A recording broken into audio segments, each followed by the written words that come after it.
going on with Kind of King? Judah, welcome. Thank you guys for joining us already this evening. Giving our guest. By the way, when is the... I don't know, man. We got Deadpool X-Force. Let's go on World Breaker. I've stumbled out the gate in war already. It's not pretty. It's been not pretty at all. I'll be back in once I kind of get other things done. Boy, not a good showing out the gate. Where am I at? Okay. I think I'm going to be doing some arena while we're talking so that I can focus on what we're talking about. And I'm not watching football. What if I watched Marvel Disney Plus shows? What if you did? What if you did? Then you'd be able to stick around for our streams. Pull Rogue and Spider-Man start from 6-star today. I'm not jealous. Not jealous at all.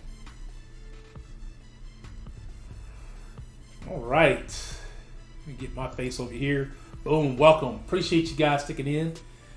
We have on the mic today, we have, everybody knows this guy from MCOC, aka Marvel Contest of Champions, Mr. The Beard himself.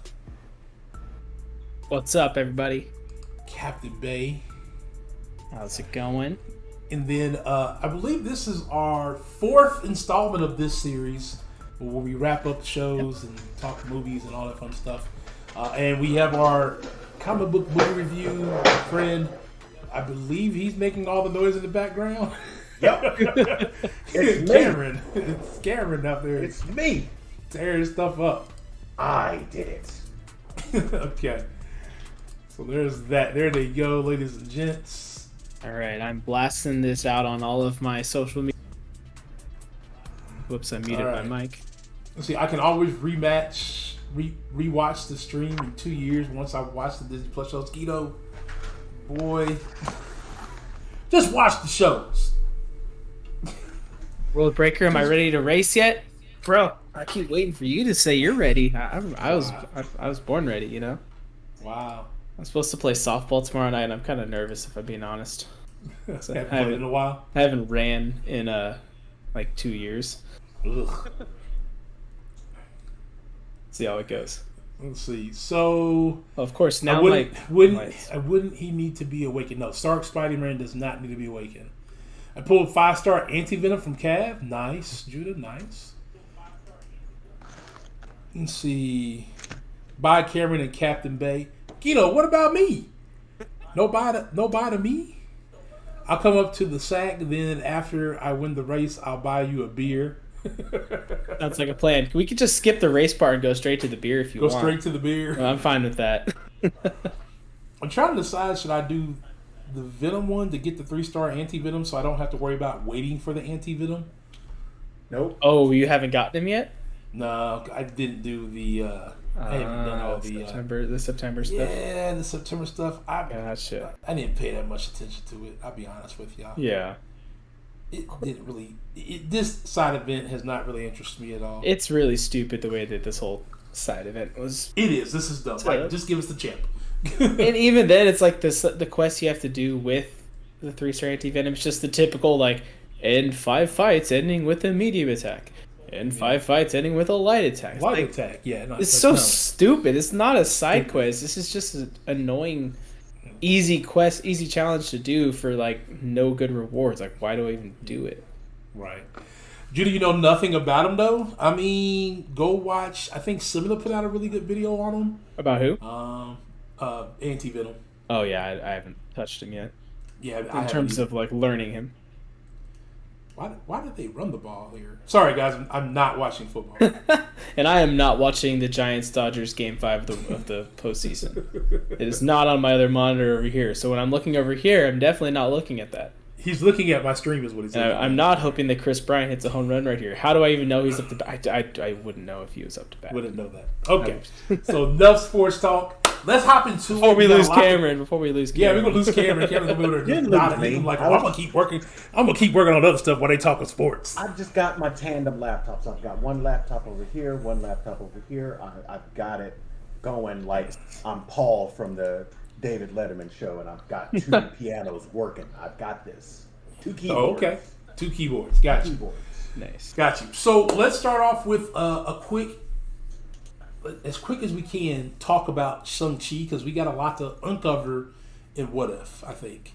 But I thought, my initial thoughts of Shang-Chi was, I thought it was a really good introduction of a new character into the MCU.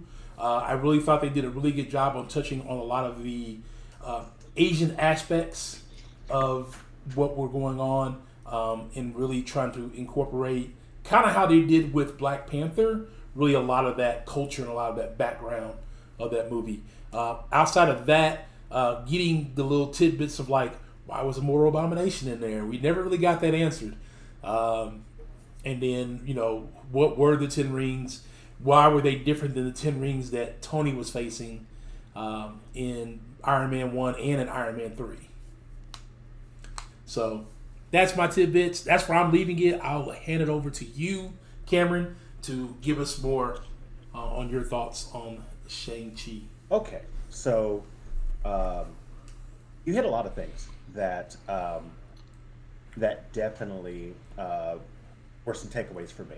I feel like this movie was very good. It's not in my top 10, but considering some of the top 10 are going to be the Avengers movies and things of that nature. I'm going to go over why it's not in my top 10, but I will start with this. I think that Shang-Chi is a very important MCU movie in the same way that Black Panther was important, in the same way that Black Widow should have been important. Man, and should have been is the key word. I'm going there. I have been awake for 26 hours. All my takes are going to be hot. Hot takes. They're hot takes.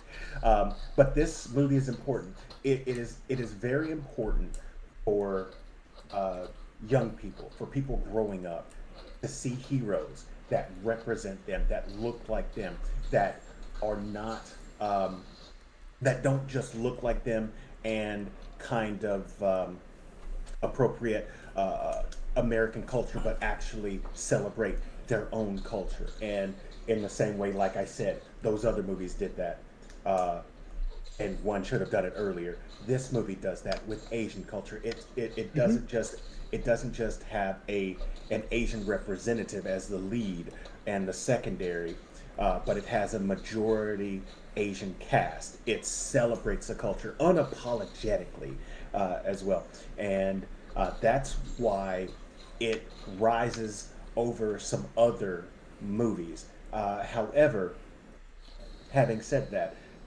this movie does suffer from two things. One is more severe than the other, in my opinion, and those happen in the second and the third acts. And in my opinion, I already know what you're going to I'm say in going. the third act. I'm going. In the third act, Hey, Frojo, what's going on, my man? Number 4. Frojo? Frojo, I'm glad that Shang-Chi is your number 4. I'm going to explain in these two things why it's not as high. Why as you're wrong. Just kidding. That's fine. I don't have a problem being wrong. I'm married. I do wrong every No, day. I was saying Frojo is wrong. You're Trust me, I told you. Hot takes. I brushed my teeth so I wouldn't burn down this mic. Hot takes. There we go. Hot takes. Number 1, this is the small reason why Shang-Chi isn't higher on my list.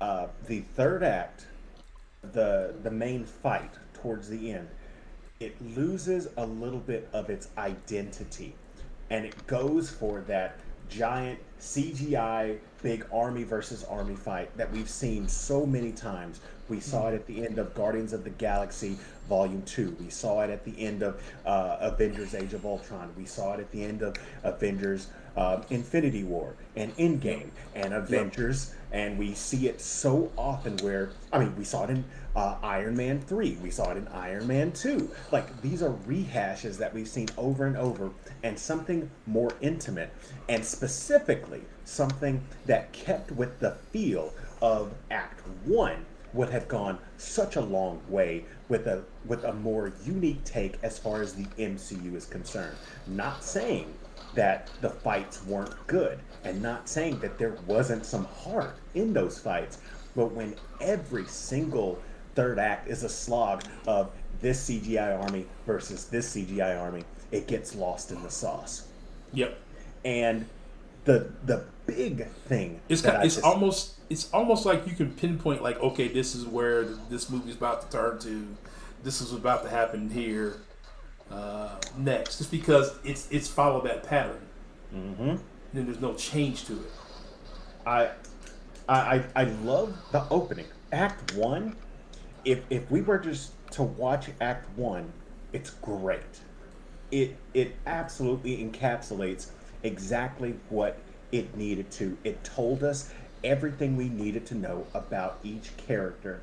And it sets up their path for growth. Because the characters do not end up where they start. And that's your and I apologize, I have not watched this movie in 40 days. Yeah, it's been a while. It's been a minute for all of us. It's been a while for all of us. It's like it started raining when I first watched this movie. It just stopped, said Noah. But every character from your secondary characters to your villains to everybody has some path that they actually traverse in this movie, and it's set up so beautifully in the first act. But the biggest flaw, in my opinion, is the second act. The second act ends up slow. It's clunky. It knows where it wants to go, but the path that it takes is the most cumbersome, and in all honesty, it's ill-fated.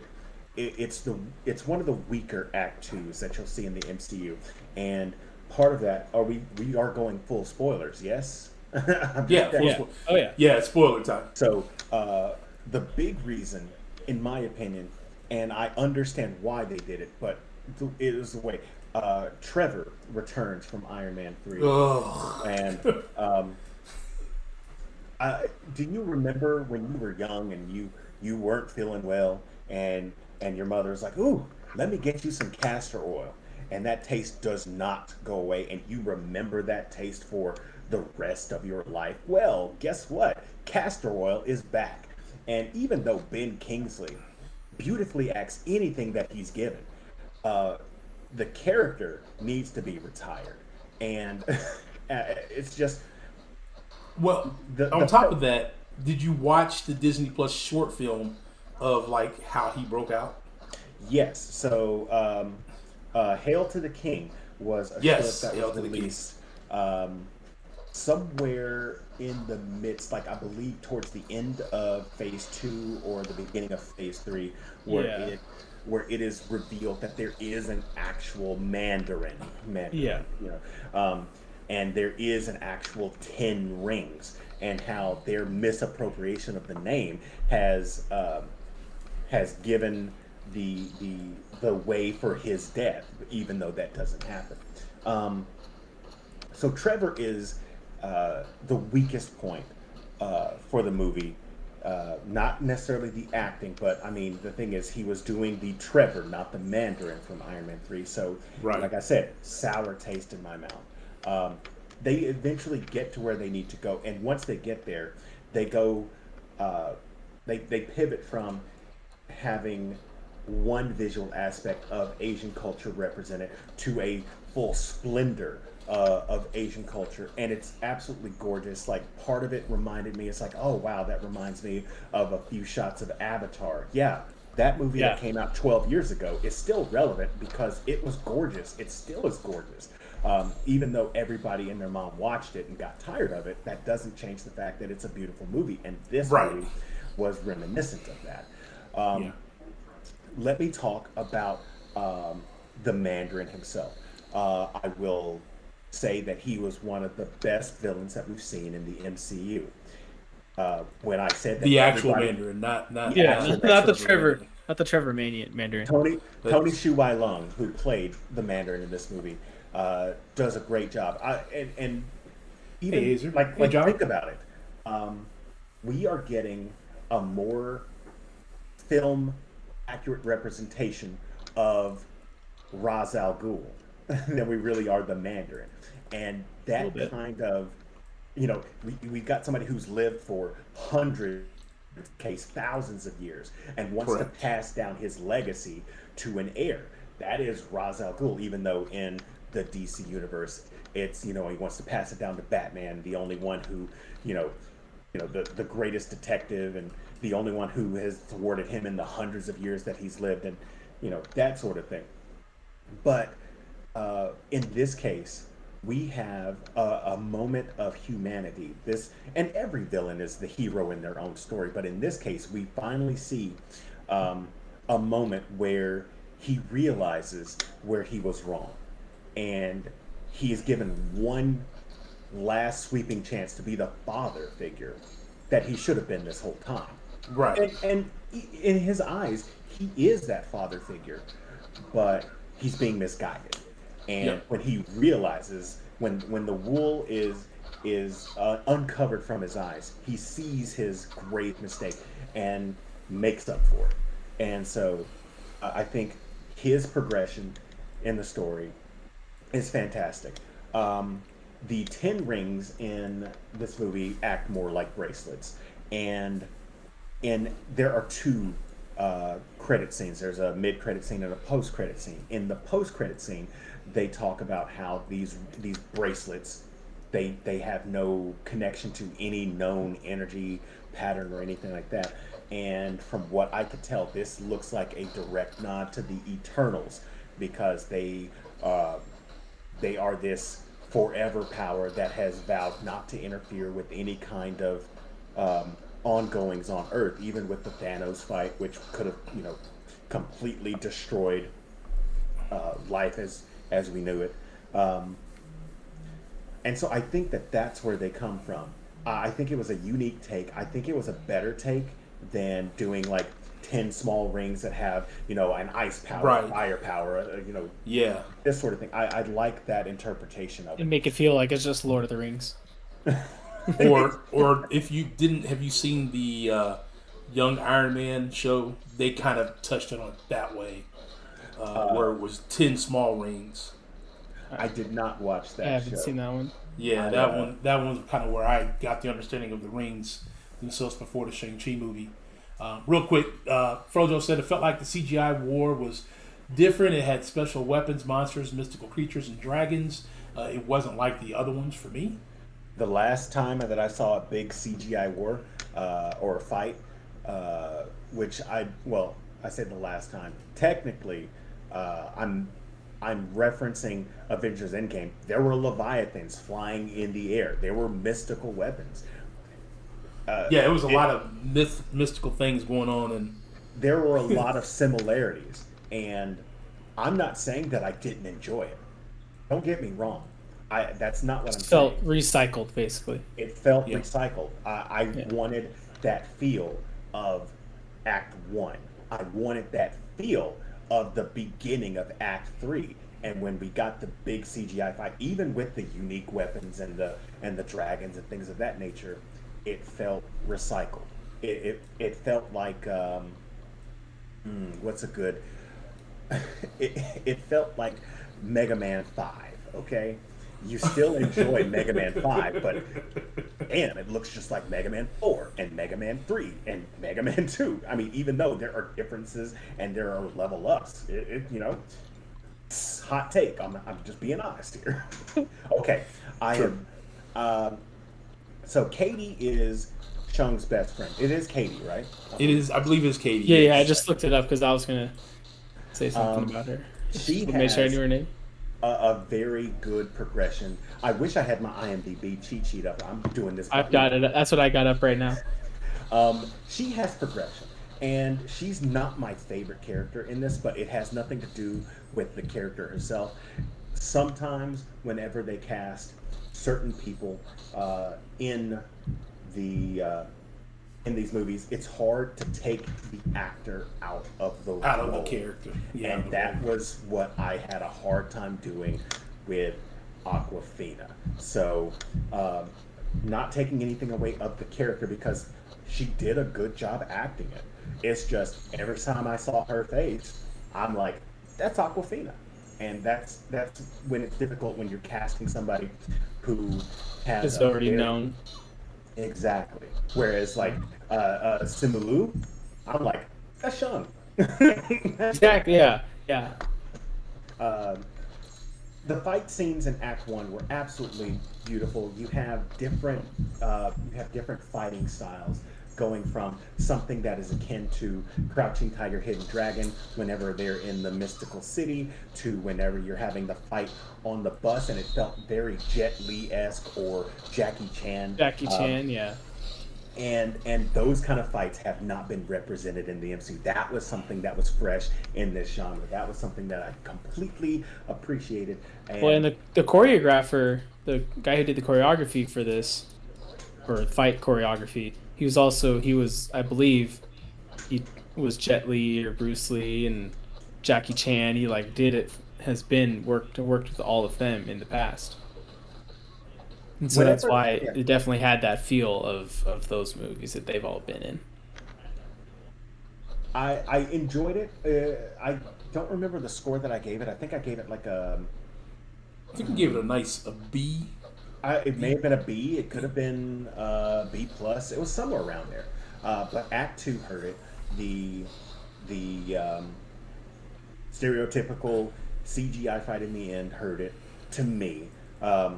It wasn't bad. It just, it felt like microwaved hash browns, and I think that's all I have to say. Captain. My roommate's dog has something she wants to say. What do you think of Shang-Chi? Apparently, the roommate's dog has something he wants to say. She just jumped up here. Usually, it's your cat. Yeah, usually my cat, but she's locked in my room right now. Okay. Didn't expect the dog to come in here and be the one now. Hey, don't lick my computer. Sorry, were you passing the torch? Passing the torch. Got a little distracted. I killed that mic. It's time to give it up. All right. Handing it off here. So yeah, I agree in agreement in basically everything you said. I overall I definitely enjoyed the movie. It was one of those where I feel like going into Guardians of the Galaxy, it's a lesser known character, at least for me.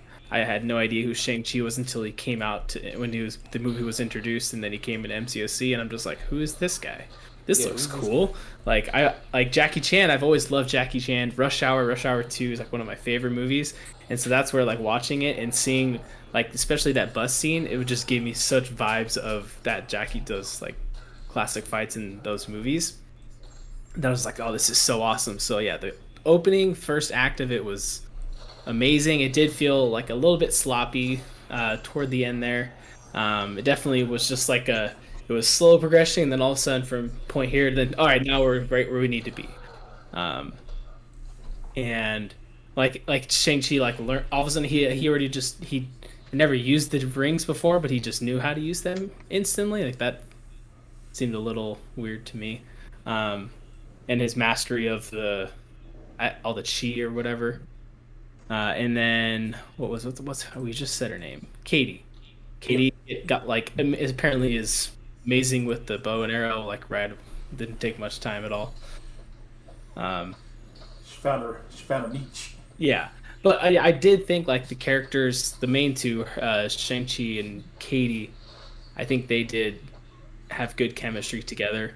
And then the whole fight scene too with at the Fight Club or whatever, essentially, where we see Wong and Abomination, and that whole reveal that like when they left together, like, oh, so what's up with Abomination and yeah, what's up with that? Well, what's going on there? Like they're working together, they're not just fighting. So I'll be interested to see if that is something that comes up in Doctor Strange 2.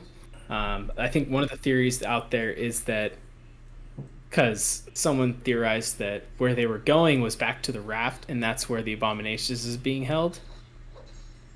Excuse me. Back on the raft, yeah. Yeah, and so Wong was able to like take him to come out for that or whatever, and he's helping them with something, or I don't know. So there's lots of theories that maybe he's going to be part of the the Thunderbolts. That's what it is. That we've seen some hints toward that being a thing coming up here. And I think that'd be cool if we see Abomination in that. But he is going to be back for the She-Hulk series, correct? I believe that is correct. They said that. So yeah, I stay away from the news. I like to be surprised. I do too. Yeah, I like to avoid all of that stuff and like watching a bunch of trailers right now. Like I've watched, I think, one trailer for Eternals, and that's kind of it. And same thing with Spider-Man. Like I don't plan on watching any more trailers to get released. Like I just it feels like it gets spoiled too much at this point. Yeah. So Frojo real quick said, I felt like Endgame was just all in the background and they weren't really a threat. It felt like in Shang-Chi they were a threat. People were dying. In Endgame, all of our people had plot armor. And we knew there was no threat. Just like Shang-Chi, CGI, war, we were actually losing. At one point they were losing because people's souls are getting sucked out. Yeah, and the dragon almost gets killed. The Ten Rings had to work with had to work with the village people, and I call them the village people. I can't think of the village name, but they had to work together to try to not get soul sucked. Yeah, and then the dragon was getting soul sucked, and it was really weird. But again, I get where Cameron's coming from. It feels like, oh, here's the big fight scene. Here's where we look like we're about to lose, just like when we thought Thanos was gonna beat everybody up. Every time we got the gauntlet, he got it back somehow. Yeah. And then, bam, we figure out a way to win at the end. I like, too, how I feel like every movie from this point on is going to have to address where they were when Thanos happened. It's like the MCU version of 9/11. Like, where were you when 9/11 happened? Where were you when the snap happened? And so I can't remember exactly how I remember they like talked about it in the beginning, but I don't remember exactly what they all said. Right. But so, favorite parts of the movie, Cameron? Your favorite part of the movie? So my favorite part of the movie is I think it's probably going to be Captain's favorite part of the movie as well. I think that bus fight scene was just spectacular. I loved the choreography. I loved the feel of it. Like it definitely had that, Jackie Chan, I don't want no trouble fight, vibes. And the whole like taking off the jacket, putting on the jacket, swinging through the poles, and like doing all that stuff. And like I just loved also Katie's reaction at the beginning. Like Katie's reaction, like he's not a fighter. Like what are you talking about? And then all of a sudden he goes off, and she's just like, like I excuse stuck me? up for him in high school. You did this. You had to do all this, and you let me stick up for you in high school. Yeah. So yeah, I mean, thinking about it, there were good scenes, but I think that bus scene was really just like that. We're here. It really set the tone for the movie. It was just kind of like, okay, so this is what it's going to be like. Okay, yep. I like this. And I think also another thing that this movie did well is, in my opinion at least, was the way that it handled all the flashbacks. Sometimes movies and TV shows, when they have too many flashbacks or not enough, you just don't understand like what's actually happening. And the way that this was done, it like slowly revealed more and more with each flashback, and I think they spaced them out good enough to where it like made sense and like as stuff was happening in real time to make you hope you understand more. So it really reminded me, if you guys ever watched Arrow, I'm sure you guys have on yeah, so like that show, the early seasons again did the same thing. Like Arrow was showing flashbacks throughout it, and I thought that those were always really good, and this was, I thought I liked all the flashbacks, and each time it was like, oh, that's why. Oh, now this, and then now his mom was killed by these people, and yeah, so I liked the flashbacks. But yeah, favorite part was definitely the bus scene, though. Yeah, I would have to agree. The bus scene was pretty. That and the fight on the building. Yeah, the fight on the building out of the the Fight Club basically was Yeah. really good when his sister showed up and then the dad showed up. All right. So I think that covers Shang-Chi for what we want to do tonight. Just because we do have a lot to cover in our 9 episode of What If. Oh yeah, and I'll real quick though before we go off to Shang-Chi, we got the end credit scenes too. That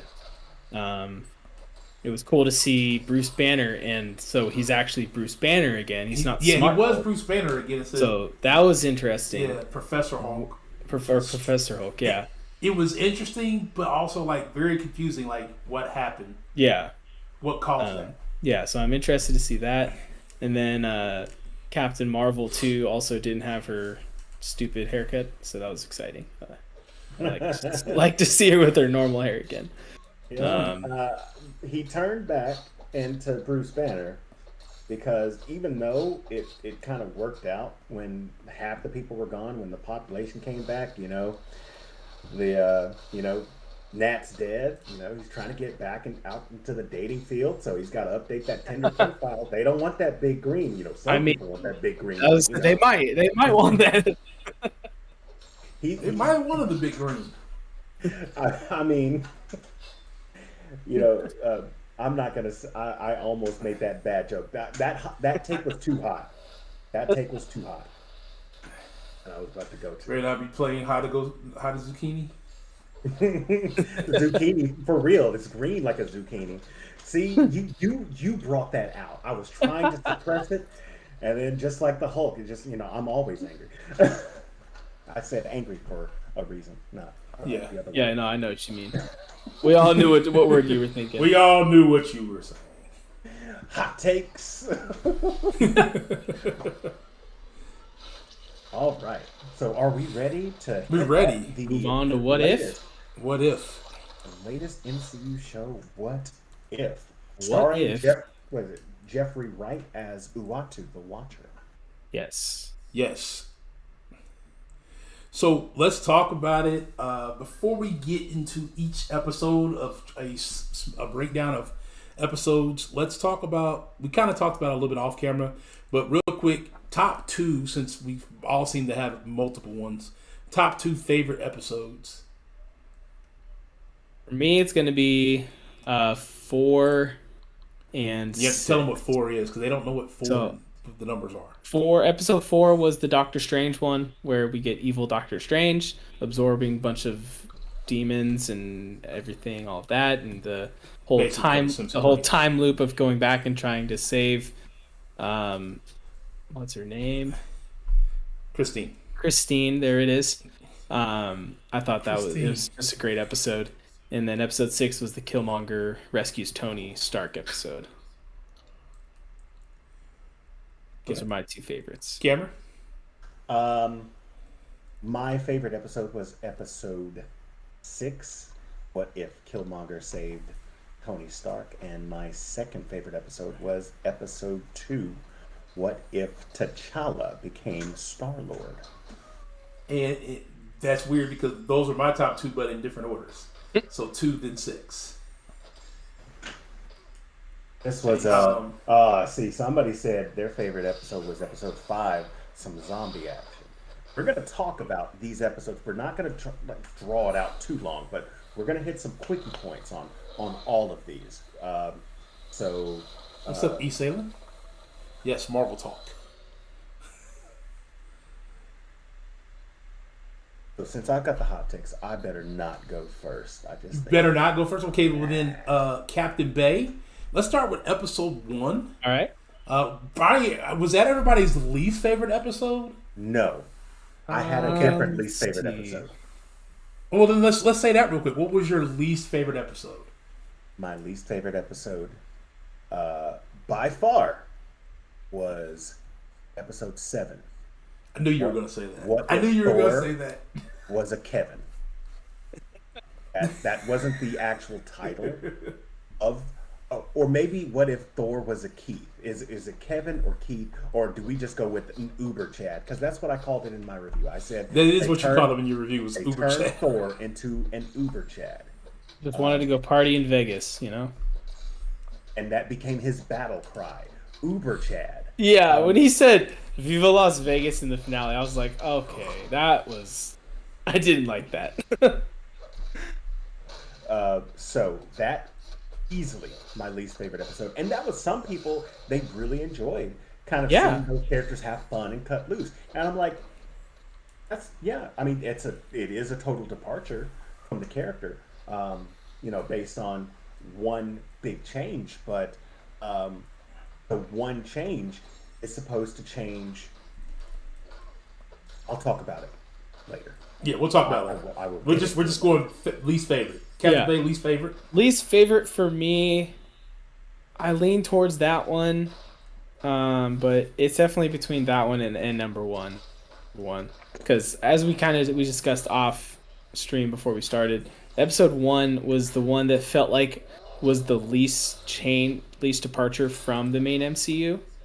The main difference was just it was Peggy instead of Cap, and you had Captain or Steve Rogers as in a big metal suit instead of having Bucky as the second guy. So it was still good, the first episode, but it definitely was kind of like a get us into the idea of what the series is kind of going to be about.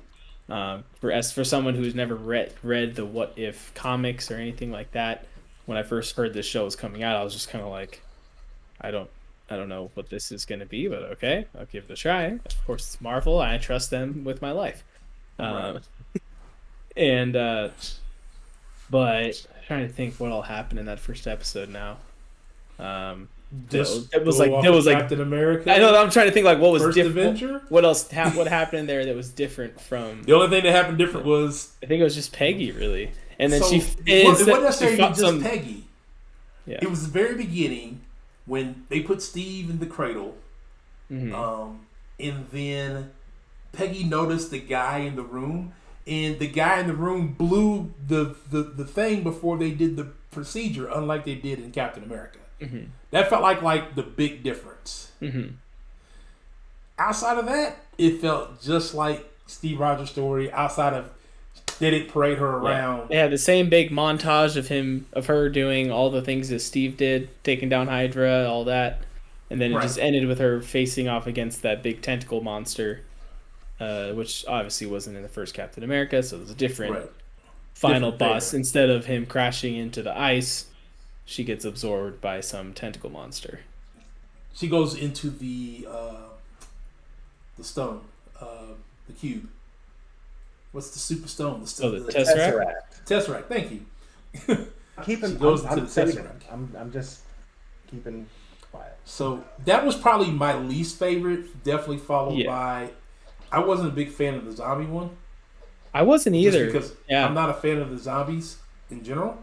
That's not my thing. That was my girl's thing. But she didn't even like the series. She's like, this is stupid because this doesn't happen in the MCU. Like, I had to explain to her, like, babe, this is like different universes. You know, how everything's been multiverse talk. This is all multiverse talk. Like, what if this happened in the multiverse? I think for me, we'll talk about the zombies one when we get to it, I guess. All right, so let's go to episode 1. It seems like everybody's ready to... he blocked it as soon as I went back. Talk about episode 1. And if you want to start with episode 1, Cap, we'll just continue on that real quick. And we'll throw it to Cameron for all his hot takes of... You mean episode 2? I mean, we already kind of talked about episode 1. I guess we kind of already gave us some... Yeah. Cameron, go ahead. Episode 1. Episode 1. Your hot takes. What if Captain America was a chick? Wow. Wow. So those views of Cameron are not views of Ghostdog's channel. For those who offended, please stick around. Cancel him, not Ghostdog. Yeah. Boiling takes. Okay, so he's tired. The big departure from this is that instead of going up into the observation deck, Peggy Carter stays on the floor, and she notices the sabotage that's about to happen. So she breaks the cycle that happened in our universe from happening. Steve gets shot, so he can't continue with the procedure, and they're about to lose their opportunity. And so the only able body that is willing to get into the cradle is Peggy Carter. She becomes Captain Carter. They completely missed an opportunity to call her Captain Britain, but that's neither here nor there. And then we get a almost shot-for-shot rehash of Captain America, the First Avenger. The reason why I didn't like this is because I have What If comics. They change one aspect and it expands into something that is unrecognizable from what we have in the regular 616 Like universe. most of the other episodes. Exactly.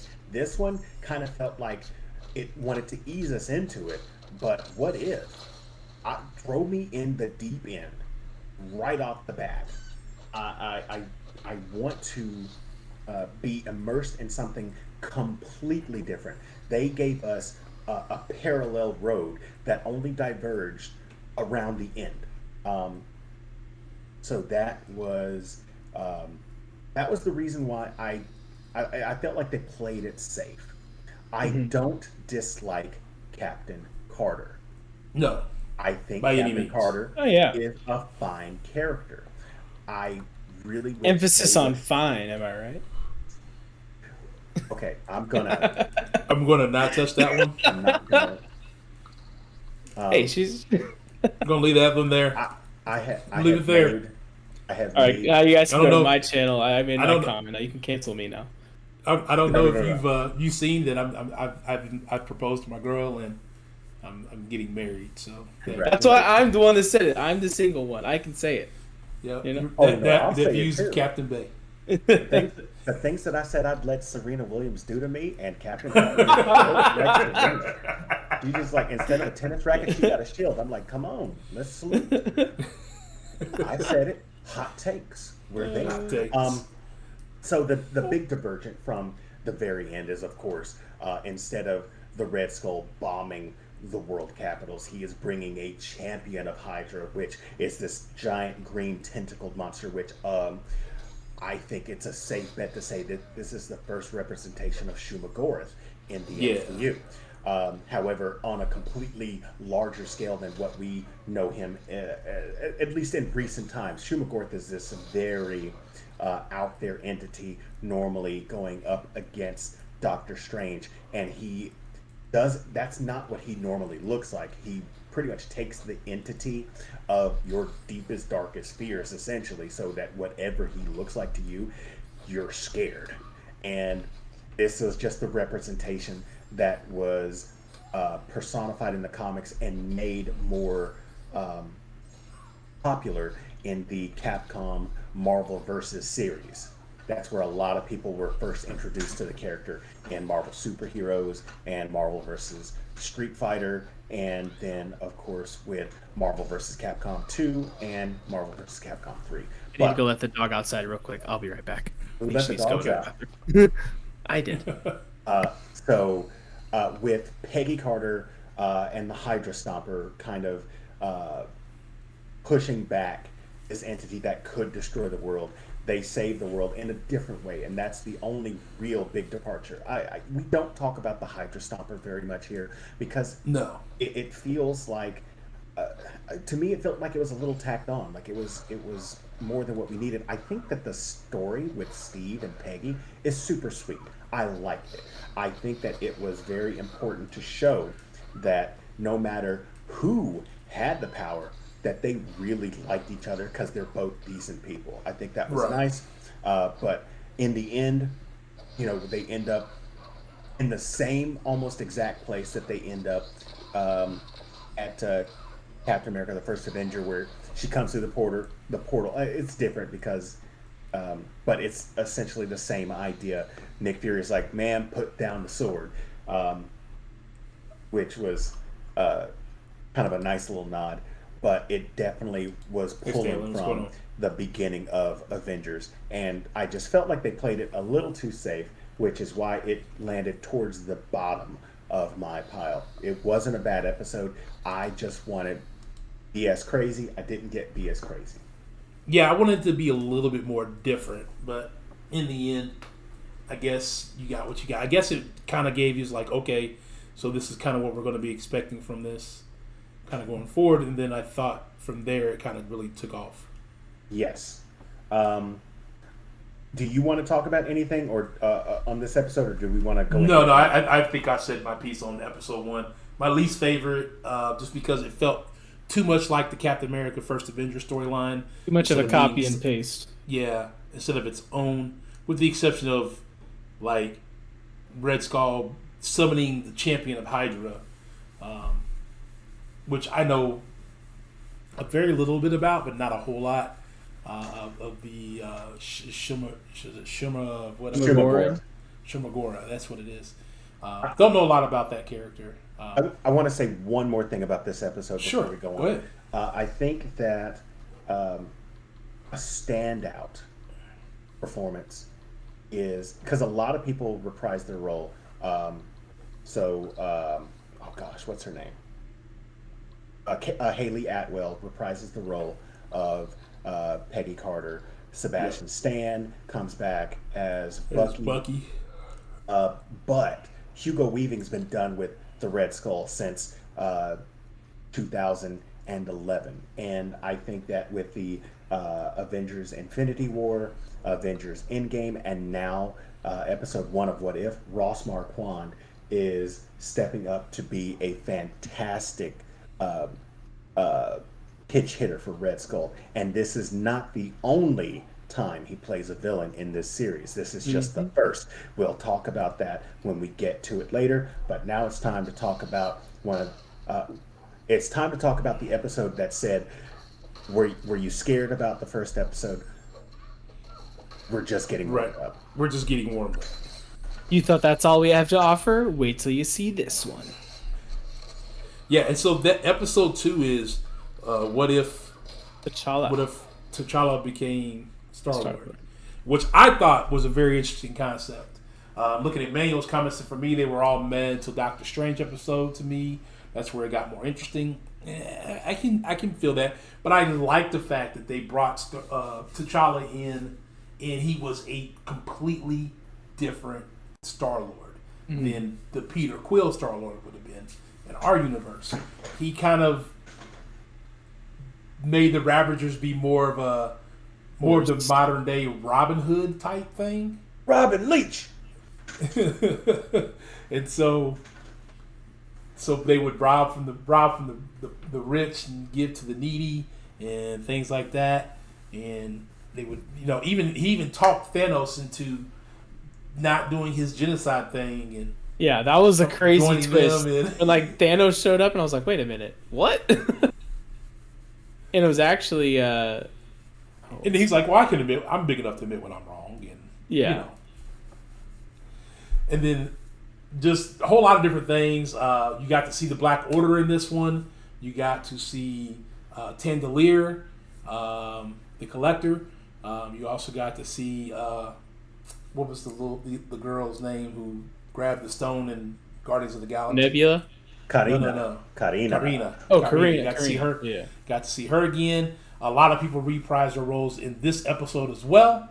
So I thought it was really fun to see some of the characters come back to do their part. This is one of the last few episodes where the voice of Chadwick Boseman was used for T'Challa before his passing. Mm-hmm. So that was like in the back of my mind every episode. Whenever he was in, it's like, oh man. He was in, was it 4 total? I think so. Because he was in this one. He was one where he was in the Killmonger one. Episode 2. He was in 8 and 9, correct? 6, 8, and 9. Yeah. 2, 6, 8, 9. Yep. That's 5. He was also in 5. Was he? I was gonna say, was he in the zombies one? Yes, he was in 5. Yes, he was. You're he right. was in 5 as well. He was laying on the table. He was. So last work he did for Marvel before his passing. So that's why I mean, obviously that's one of the reasons why I found it nostalgic. But the other reason is just how it was a completely different story.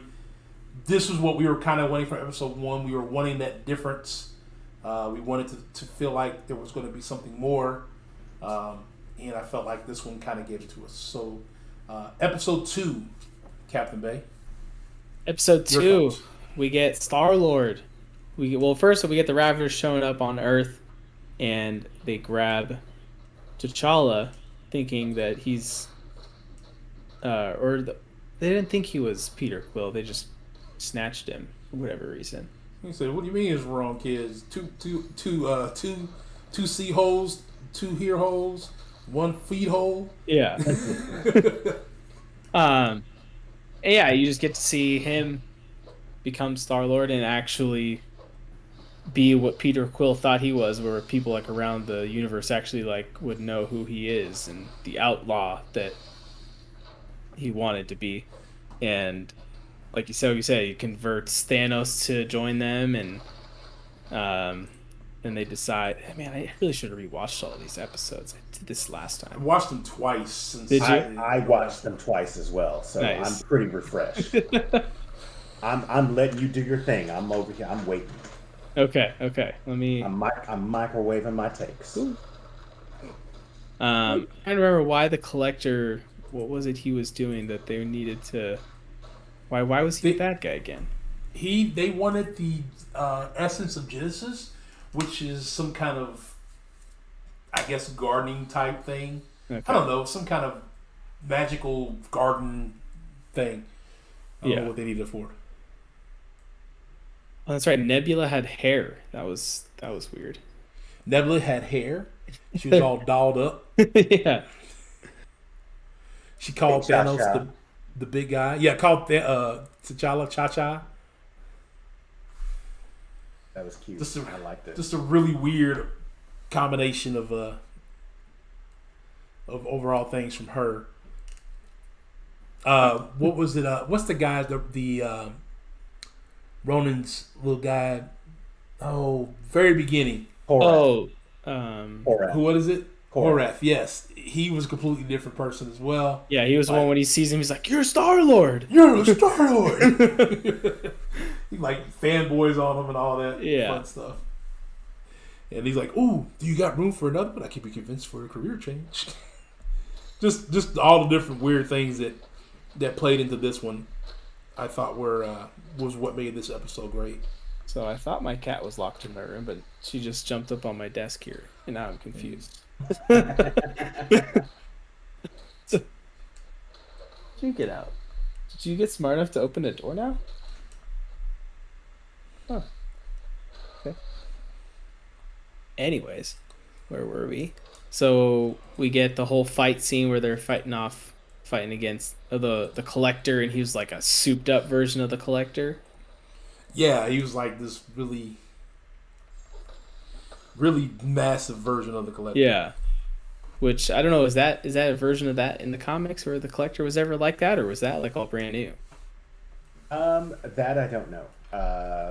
I don't really know the character outside of the MCU.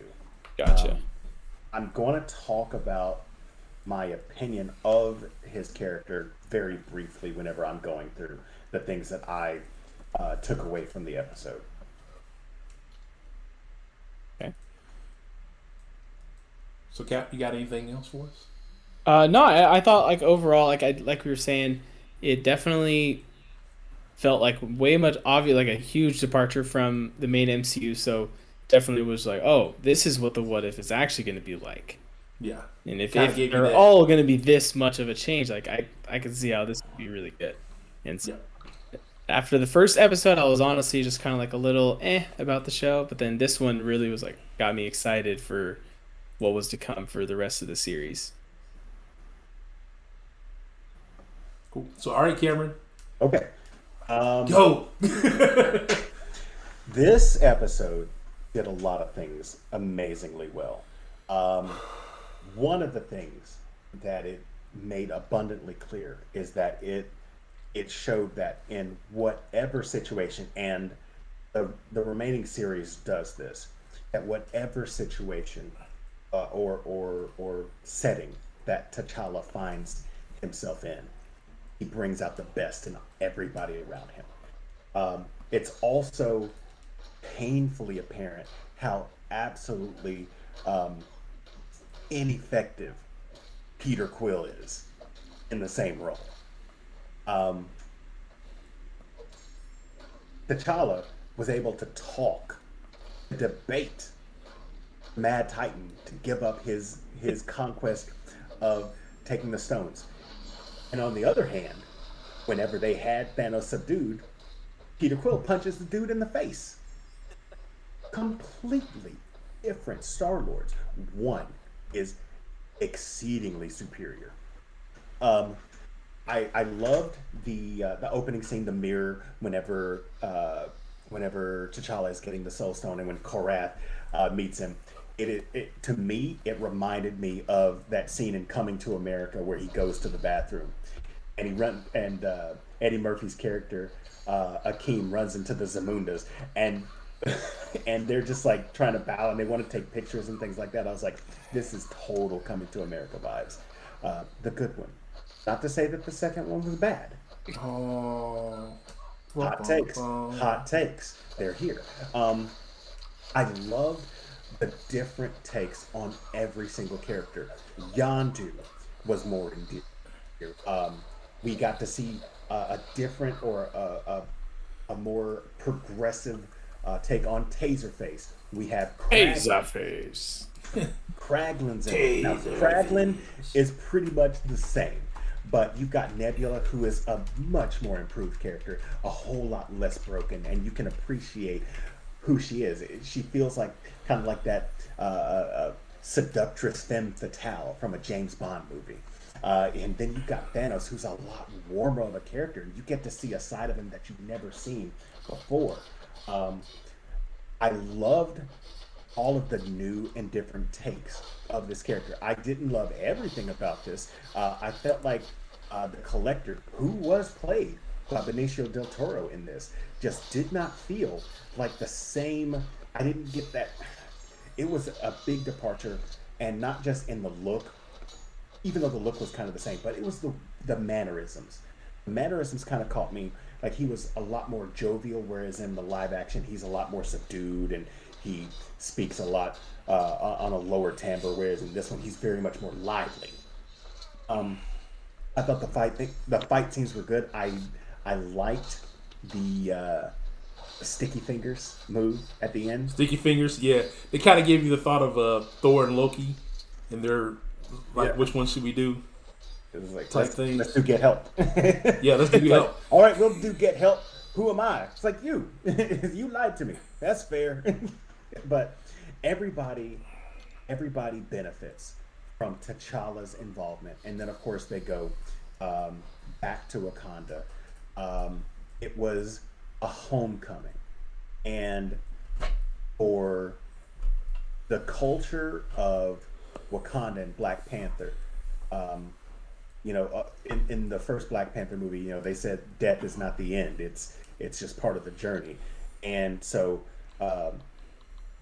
in a mirror, or rather in parallel, that is how some people here view death as just the next step in a journey. And so I don't remember if I got choked up or not after watching this episode, but it is the episode that I watched more than any other episode. So everything that came together, this was the what if experience that I was looking for, and it kicked off a nice little run of good, decent episodes. And I'm trying to think if I have anything else. I mean, there were a few discrepancies, like he had Hela's headdress, he had Captain America's shield, and I was like, you know what, they do break some rules that were previously established here, but it's not that important. That's kind of a theme throughout the series too. Like, there's a couple things. I where felt like there was a lot of rules that were like, especially like the big one being the Infinity Stones. Yeah, which we'll talk about in 8 and 9. Yeah. So I think that's all I have. Not exactly the hottest of takes here. I've really enjoyed the episode. The only hot take that I think is Coming to America 2 is nowhere near as good as 1. It's the truth. Poor America. For Coming to America 2. It wasn't as good as 1. But it was fun. It just wasn't as good as 1. Yeah. All right.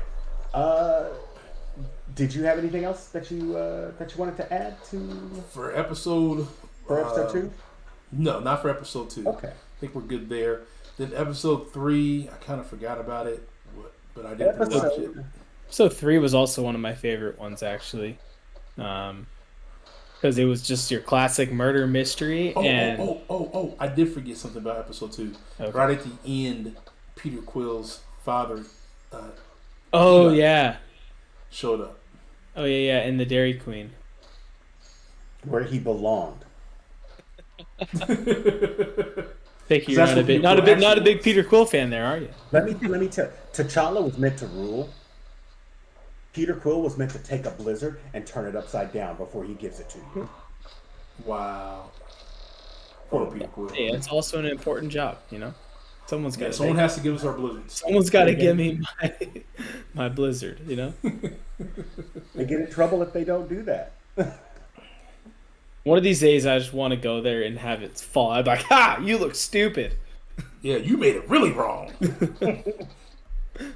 All right, so episode 3, because I actually did forget episode 3, which was... It was the murder mystery one, where all the Avengers are getting killed. Someone killed Marvel. What if the world lost its mightiest heroes? Mm-hmm. And right off the bat, you're in, what is it, Iron Man 2?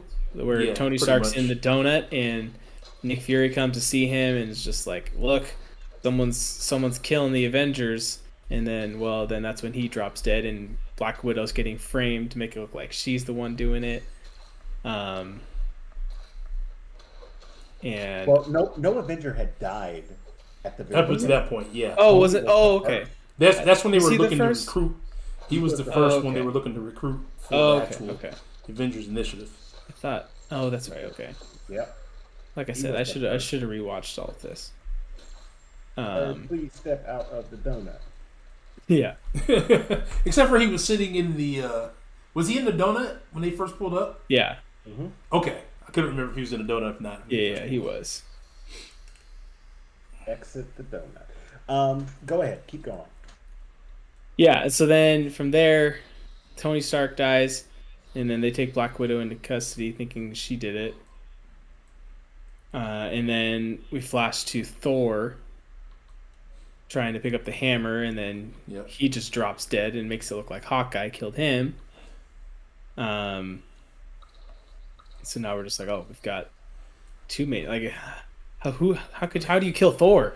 Like this has to be someone super powerful that like.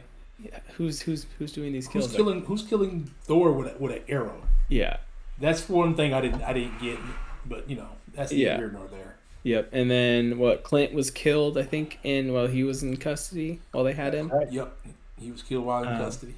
And then we get the first that we're back into the first time we've seen any of these characters in a while is the Hulk movie.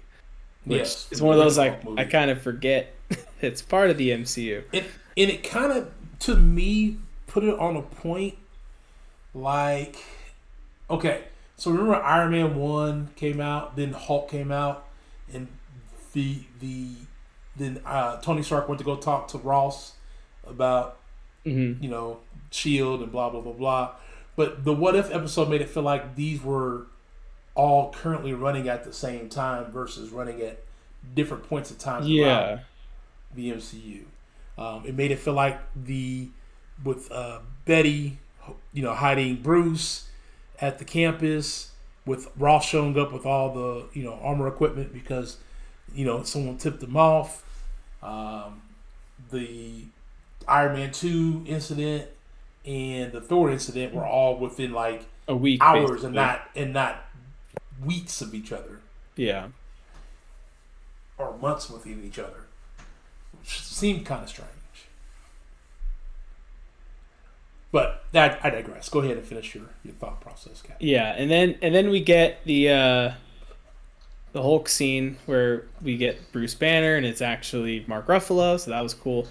And the CGI, it was very interesting looking at how they made his character because it looked like, it was clearly Mark Ruffalo's voice, but in the actual movie, this was Edward Norton. Edward Norton. And Yeah. so it's like the character, like you can almost kind of look at it like they kind of tried to blend the two guys together to make this is what it felt like to me because it didn't just straight look like Mark Ruffalo to me.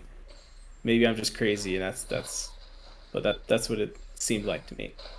Um, and then we get the whole scene of the Hulk dying too, and then that's when wait no this wasn't that was a little bit later. Then it jumps to we got Loki. Loki shows up to find Right. out that he wants justice for Thor being killed.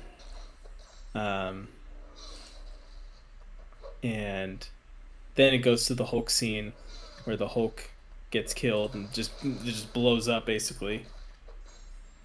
Yeah, which was kind of strange because you don't figure the Hulk to be able to die, Yeah, or at least not like that. I should probably go let that dog inside. She's barking like crazy. Sorry, Cameron, I'm tapping Okay. you in. So, As you see, guys, we run a very professional review station here.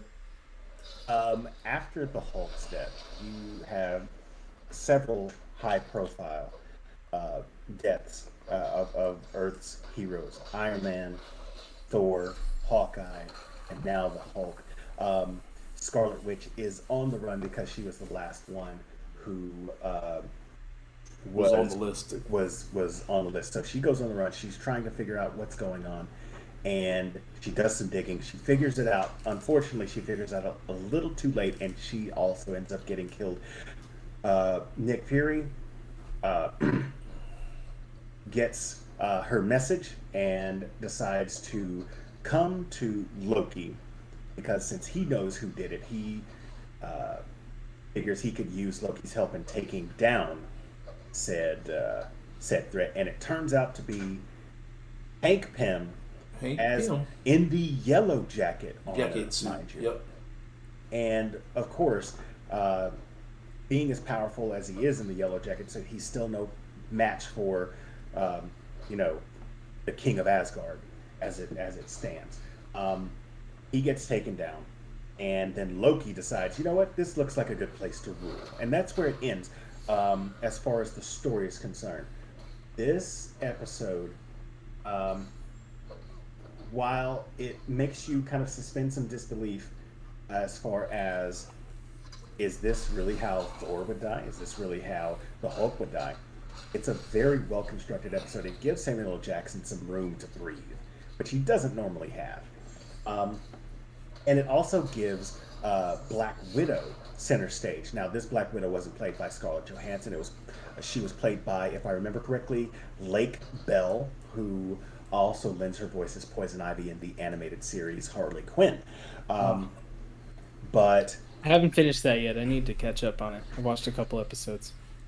there are some clues as to the big reveal throughout the episode. In the back of the van early in the episode where they're transporting Black Widow, they're talking about her fighting capabilities.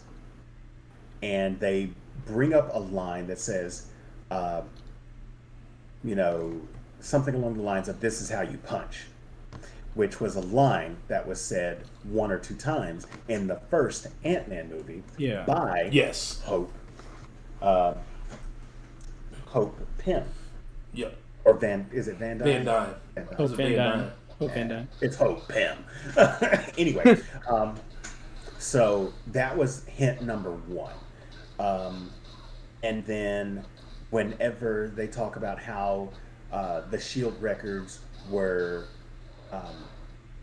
brought up by somebody who had died in the field 2 years before, it all makes sense when he's like, it's about Hope. And in this case, Hope is the first name. When that part happened, when it says all about Hope, at that point I'm like, okay, so that's I instantly was like, okay, they're talking about Hope Van Dyne, and it's got to be either Ant-Man or Michael or Michael Hank Douglas's character, Hank Pym. And Yeah, they actually did get Michael Douglas to reprise Yeah. the role. that was so This good. is not the first time he reprises his role in the What If series. So I'm so glad that somebody at that high profile is willing to come into a project that is made for TV. Same with Samuel L. Jackson. Samuel And Jackson. of course, Tom Hiddleston, he lives for this. I mean, he's Yep. just like, he's like, you want to be in another TV episode? It's like, Yeah, and I mean even Benedict Cumberbatch came back and Jeremy Oh, Renner. Uh, Obviously a lot. Chadwick Boseman. The main big ones we didn't get were Chris Evans, Yeah, there weren't many Captain America. Chris Hemsworth came back and did it. Even he was Thor. mhm. Yep. You didn't get Evans, you didn't get Robert Downey Jr., and you Robert didn't Downey get No, you didn't Scarlett get Downey Jr. Johansson. Yeah, those are kind of the big three I think that didn't come back. I mean, Chris Evans is like, I'm retired. Robert Downey Jr. is like, I'm retired. And Scarlett Johansson's like, I'll see you in court. I'll be we're in the midst of a court. Where's my money? Run me my change, player. Yeah. They settled. She got her money. I'm happy for her. But this was definitely, I felt like it was, it felt like a 10-year reunion. You know, it's like you graduate from high school, you go back, you see all these guys you haven't seen in a decade.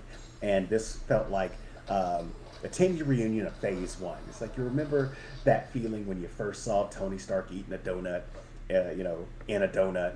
You remember that feeling whenever Bruce Banner was in that glass hallway and the military showed up. You remember that feeling when, Thor was coming to pick up the hammer and Hawkeye was up in the lift. It's like it had that remember wins going on. Just the difference is that you get a lot more perspective from Samuel L. Jackson's Nick Fury.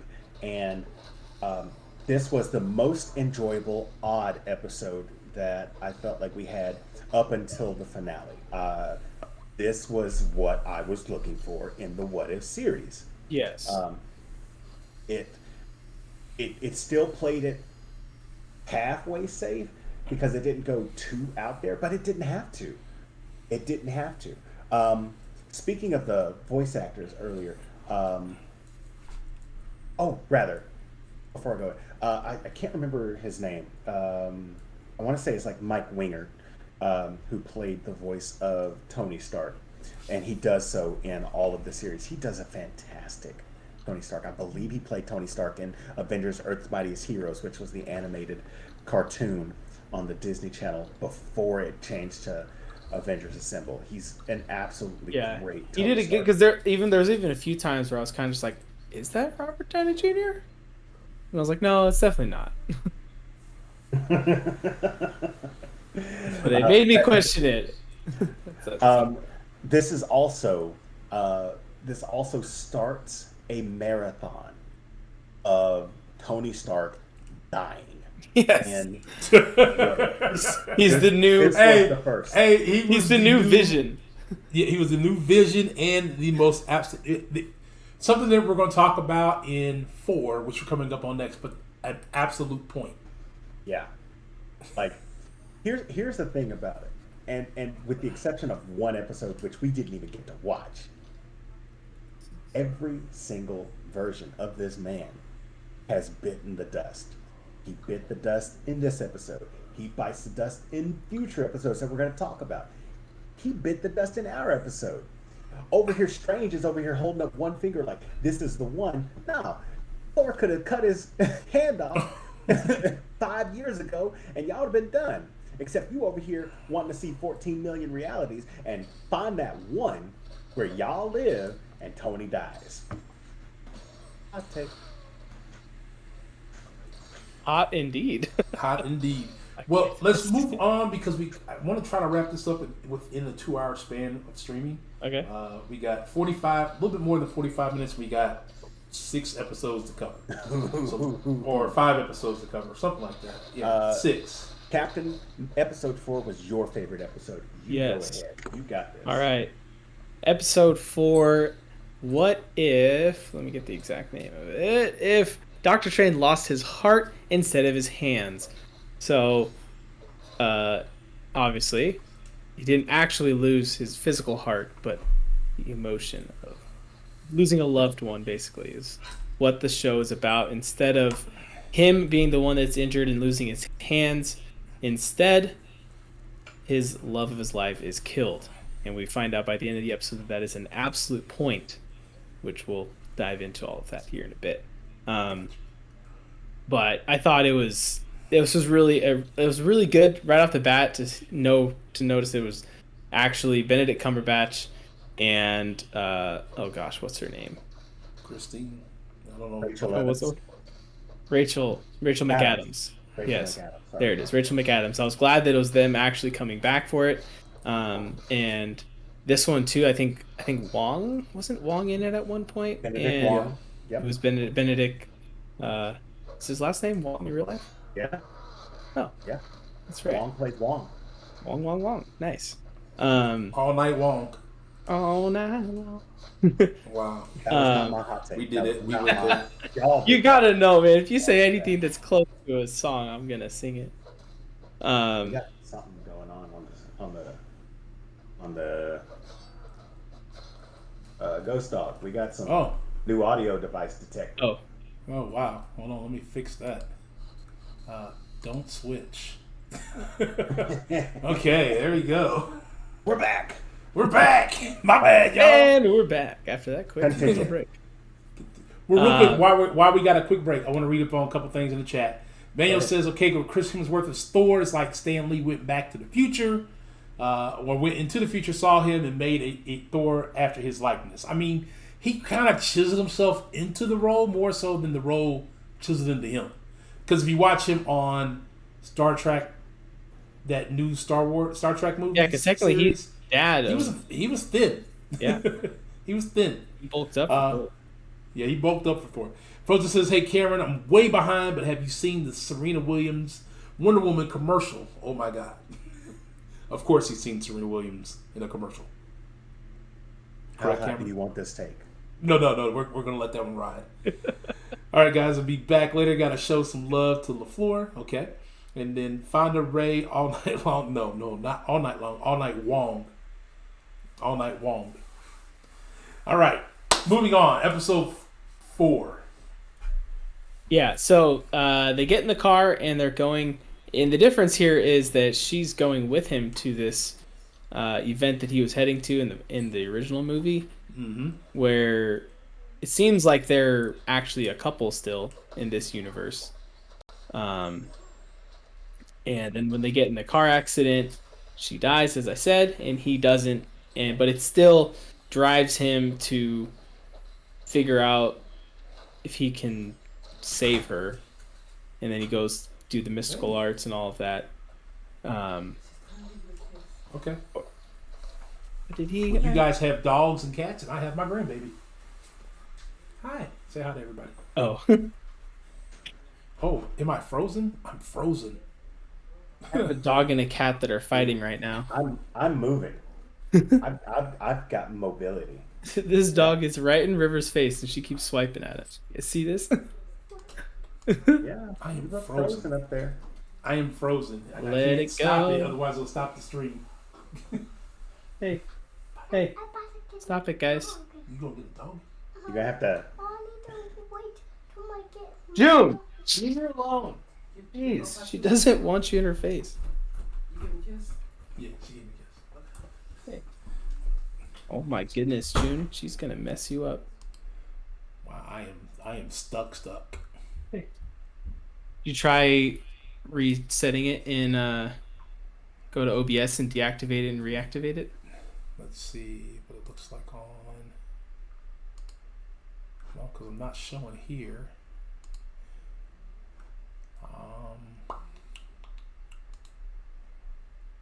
Let's remove it and then add it back.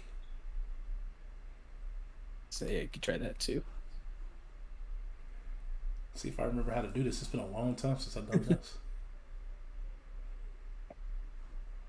I have all kinds of problems when I stream. I understand it completely. I don't understand it. I just understand the feeling of like I have no clue what's Still broken. frozen. So I'm gonna go to this one. I think this one works. Yeah, this one works. Huh. Ooh. There we go. This one works. It's the one on the top of the laptop. We'll have to figure out the other one later. Interesting. So, anyways, yeah, back to the episode. So once he gets to learning the mystic arts and everything, we see a quick montage that basically it seems like the Doctor Strange movie plays out normal in this one. He still goes on and fights Dormammu, does the whole bargain thing. But then once he gets to the end of that, he decides he wants to go back in time and try to save Christine. It was the 2-year anniversary of when she passed. Yeah. And then we get the big montage scene that was just such like a heartbreaking thing. It's just like, oh my gosh, over and over again. He's trying every single possible way that he could do to try to save her, and eventually finds out he can't. Because why, Captain? Because it was her death is an absolute point which you cannot change. Point. And he learned that from the Sorcerer Supreme, which was reprised by what's the actress's name? Tilda Swinton. Say again. Tilda Swinton. Thank you. That one, yeah, her.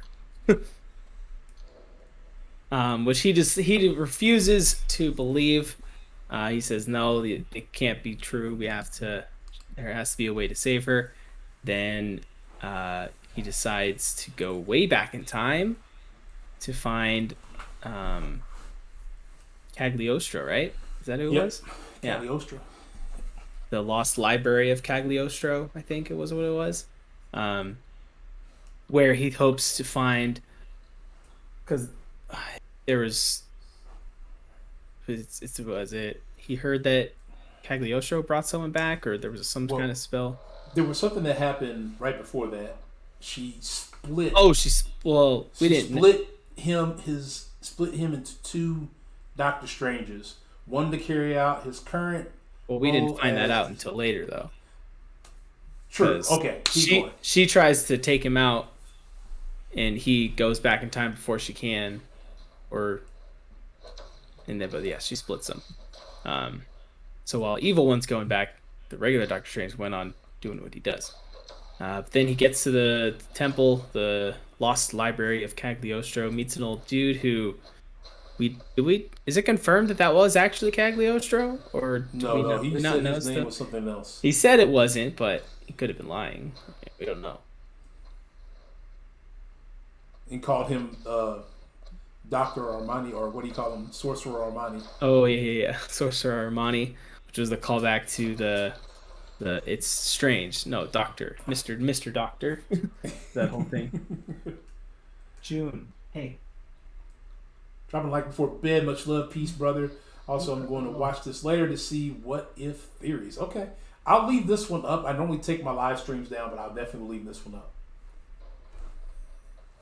Yeah, he was just attendant of the library. That's what I thought too. Well, that's what they told us, but I've heard it's one of the theories that he was actually Cagliostro, just didn't actually reveal that to him, tell him. But like I said, that's just a theory. Who knows? This dog is driving me nuts right now. I'm sorry. She won't leave my cat alone, and she keeps making loud noises all back here. So then we see him searching through the library, trying to find stuff. He finds a book that looks very much like the one in Doctor Strange that lets them draw from the dark dimension. We see that same like red symbol. Mm-hmm. So it makes you wonder if that is actually the same book or not. So he does what he does. He starts reading, absorbing knowledge, and then figures out he needs to take the powers from other mystical beings or something, right? Correct. And he starts out with the big boy. The big looks very much like it's probably a Shumagorath from like we see in the first episode. Same kind of thing. Sorry, Dodgers just scored. Not watching sports. Totally distracted because what's going on, Five Gods? Not happy about that. Anyways, almost gets basically killed by this big guy, but then the guy saves him, right? O'Bane. That was the name of the guy, if I remember right. O'Bane? Yeah. Is that what you said? Let Okay. me take a look. The name of the character. Hey, come on. I know. Yeah. O''Bengh. Gotcha. I So have yeah, to then look that up. Doctor Strange decides he's like, okay, I should start small. He figures out to summon some lesser beings that he can absorb their powers and everything first before he can build up and get some more. Because he needs to have enough souls or whatever in order to bring someone back from the dead.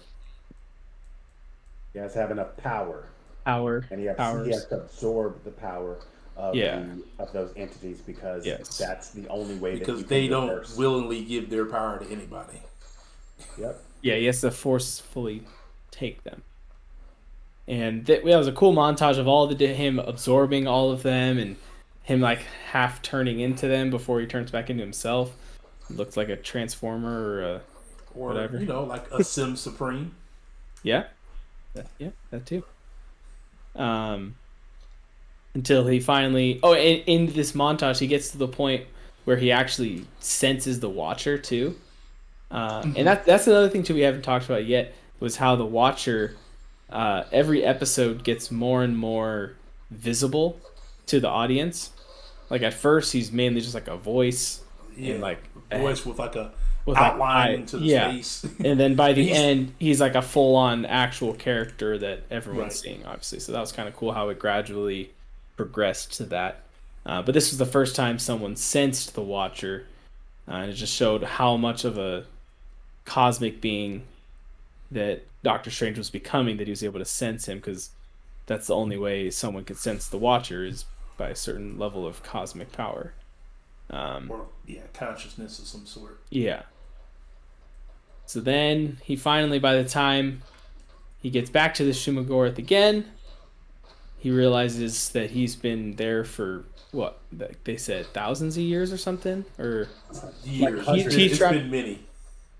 yeah, he trapped himself there for a long time. Meanwhile, then the Guardian dude is dying, and he says, "I can save you." He says, "No, I'll die." Fine, it's fine. It's fine. I'll die. Yeah. So then he goes back to reality. Oh, don't break out in song. Don't break out in song. Back to life. Back to reality. Oh, my bad. That's not the song I was thinking of. That's not the one I was thinking either. Captain and I were thinking that old the Eminem.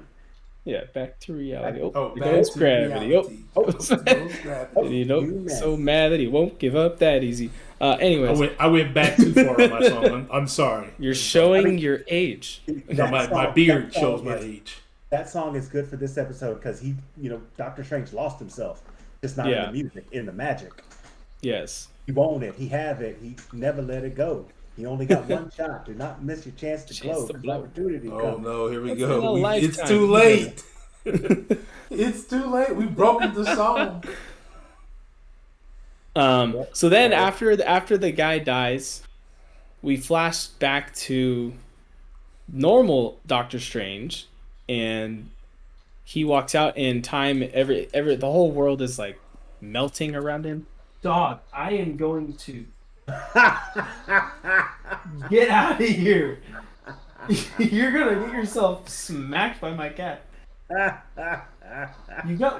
She literally has like little blood spots on her nose from my cat catching her with her claws.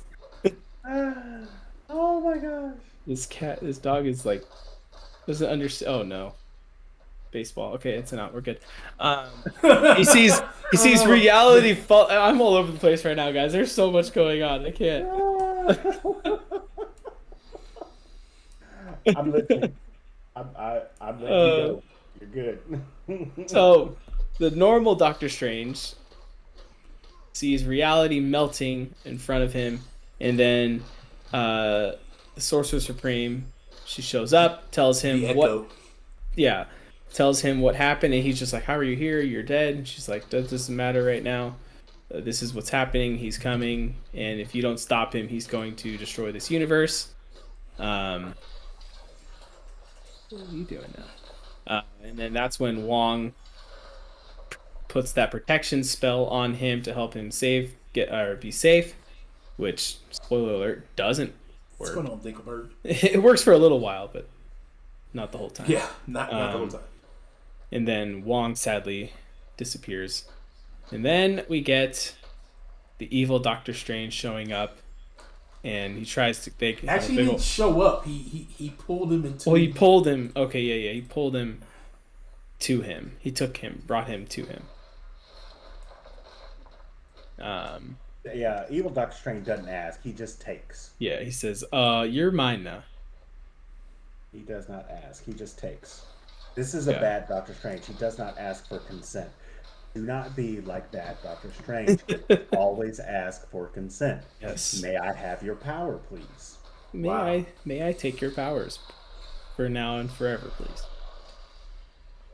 And then it was just such an awesome fight, seeing the two of them going back and forth, which unfortunately ends with him absorbing him, and he almost seems like he's absorbing who? The evil Doctor Strange absorbing the good one. Gotcha. Yes.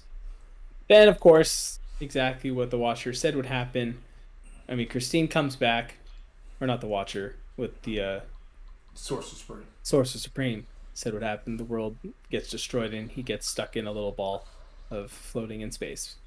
Yep. As Christine comes back, she does survive, and she's freaked out by what he looks like, and then instantly starts falling apart. And then it was a really cool scene as the whole thing was closing in on him, where he's shooting the beams and everything. I thought that was pretty cool. So yeah, that he also and then he calls out to the Watcher again. At that point, he senses him again. He tells him to help. He says, "You can stop this. You're a god. Nope. I read about you." Yeah. And then he is stuck there for eternity until the Watcher needs his help in a later episode. Oh, spoiler alert. Spoilers. You didn't know. Right. Karen, real quick, can you give us a 5 or less? I'm gonna give you 2 minutes. I don't need 5. I'll give you 2. This episode is a departure from all the other episodes that we've seen so far, because this episode has a incredibly dark and grim ending. Whereas the ends of the other episodes, if it was a departure of what happened, it has some glimmer of hope. It has some sort of things are looking brighter in the future, or there may be something turning around with this. Episode 1, Captain Carter coming back from the void of the Tesseract. Episode 2, T'Challa, Star-Lord, finding his home again, and then going back into the stars. Episode 3, even though Loki is about to take over the Earth, now we have Captain America coming back from the ice, and Captain Marvel coming back from space. But this one, there is no real coming back. The entirety of this universe has melted into nothingness because the absolute point has been broken. And you see, the only thing left is Doctor Strange, who is also broken. Even though this episode tends to break a few of the rules of the magic, I think that this is exactly what If is supposed to be, something that is such a vast departure of what we've seen before that it shocks us and it makes us think, oh my goodness, how much different could this have turned out?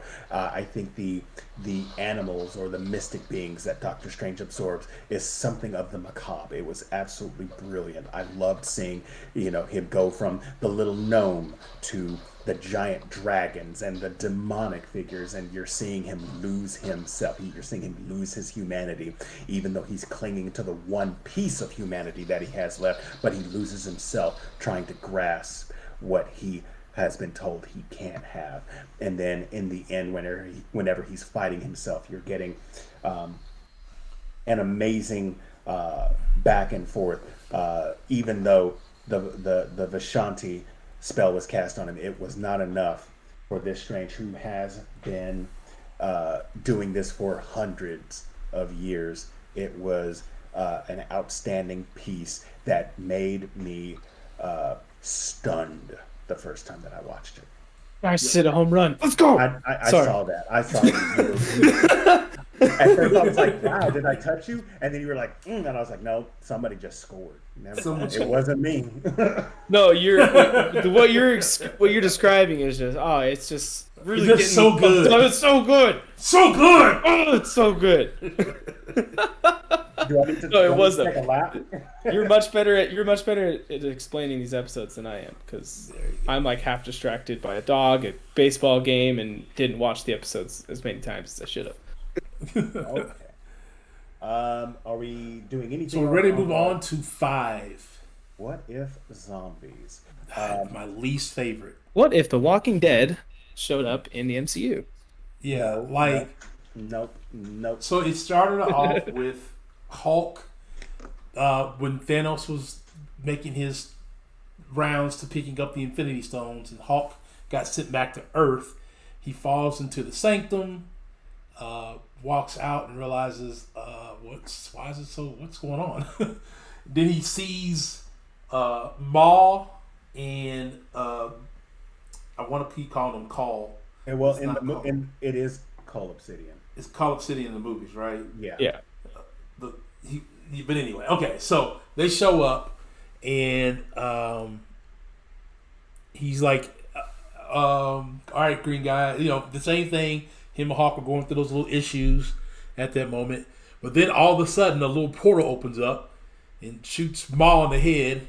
You see Tony Stark's Iron Man suit come out and shoots Maul in the head. He's like, "Oh, you guys are in trouble now." And Tony Stark, Wong, and Strange all walk out, and you see them start to tussle, and then he's like, "Well, y'all don't have to go that far." Yeah. And then realizes, "Oh my God, something is wrong." You can see the Cloak looking at Bruce after he landed in the early part of the episode.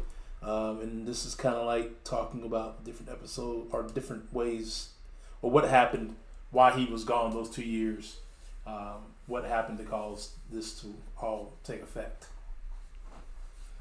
So I will let Cameron pick up from there and give us his spiel and keep it under. Let's do it under 3 minutes, because I didn't really like this episode. This episode is a survivalist tale. Who survives in the zombie apocalypse if it's set in the MCU, and you have yourself a ragtag group of survivors. Of course, Bruce Banner, coming from the heavens, is one of the newest entries of the group, but you also have Peter Parker, Spider-Man. You have Sebastian Stan's Winter Soldier. You have Agent 13. You have what's his face from Ant-Man? I can't remember his name. You have the Baba Yaga guy. Baba Yaga. You've got Okoye. Polka Dot Man from Suicide Squad. Polka Dot Man. There are 2 more that I'm having a hard time Happy. remembering. I did say Happy.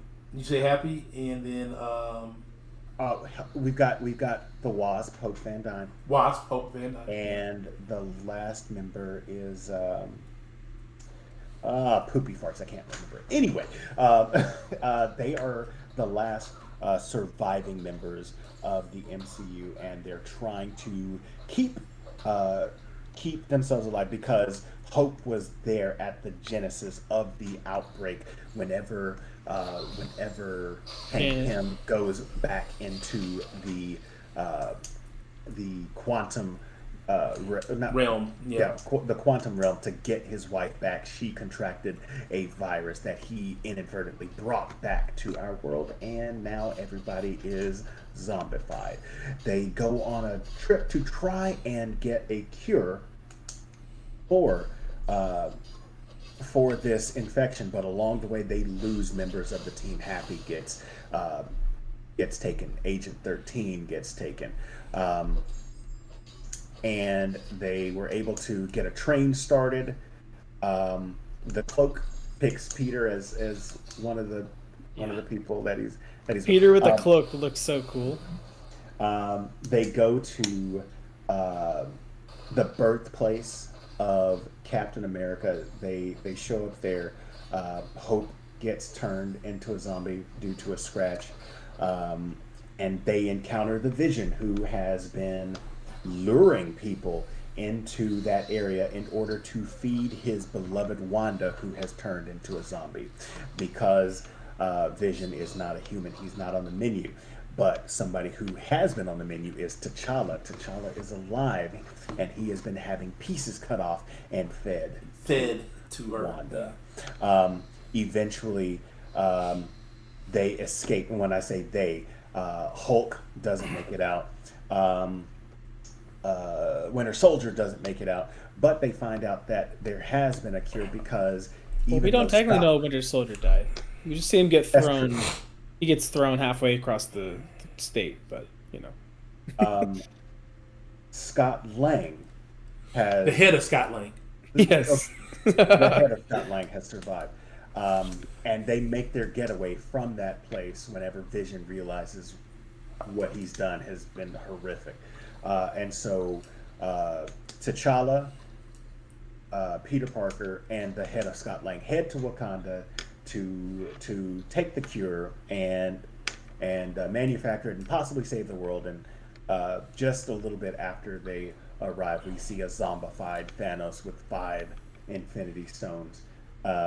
This is one of my least favorite episodes. It's such a departure from what made Marvel Zombies so great in the books. As you said, this is Marvel meets Walking Dead. I severely disagree because the person who wrote The Walking Dead, Robert Kirkman, also wrote the Marvel Zombies series.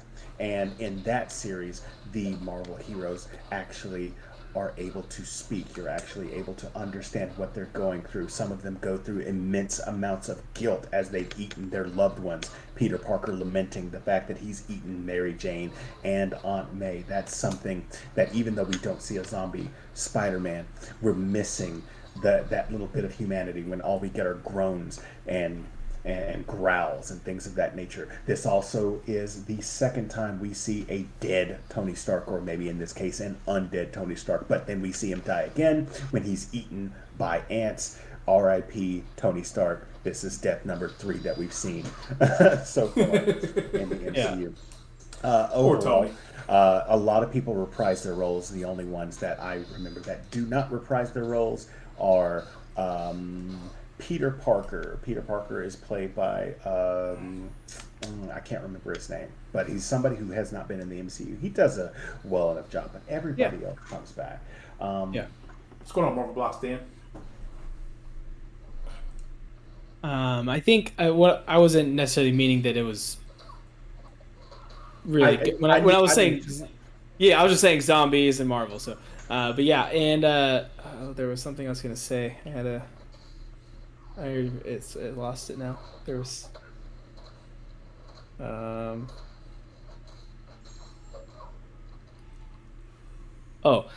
was basically it was a cool twist having Vision being the one that's trying to save Wanda now. It was basically a full reversal from WandaVision. He couldn't cope with losing her, like she couldn't cope with losing him. What I think the biggest thing that hurt this episode too was the fact that, like, when this show was first being talked about and they first brought out the trailer, there was that shot of the zombies part of it. Everyone was just like, "Oh my gosh, they're doing Marvel Zombies!"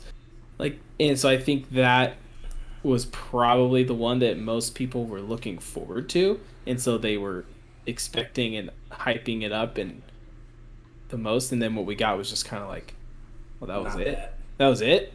Yeah, like, not that. It didn't hit the mark, because I think there was a lot riding on that one, because that's what people were talking about when the show first came out. When that first trailer dropped, everyone was talking about zombies, and then it just kind of missed the mark. And there was some other things too with it. Like, for me, the Hope character in this one, there were some issues I had with her, because when she wanted them, when she first found out she had the scratch, she's like, just kill me now, just like let it, just, you know what I'll turn into, like I don't want that to happen. And then they're like, no, we can save you. And then in the end, she realizes, oh, I need to turn into the giant wasp in order to save them. So she's willing to sacrifice herself to them, but full on knowing that if she goes out like that, she's going to actually turn into the zombie and they're not going to kill her, which is what she wanted them to do in the first place.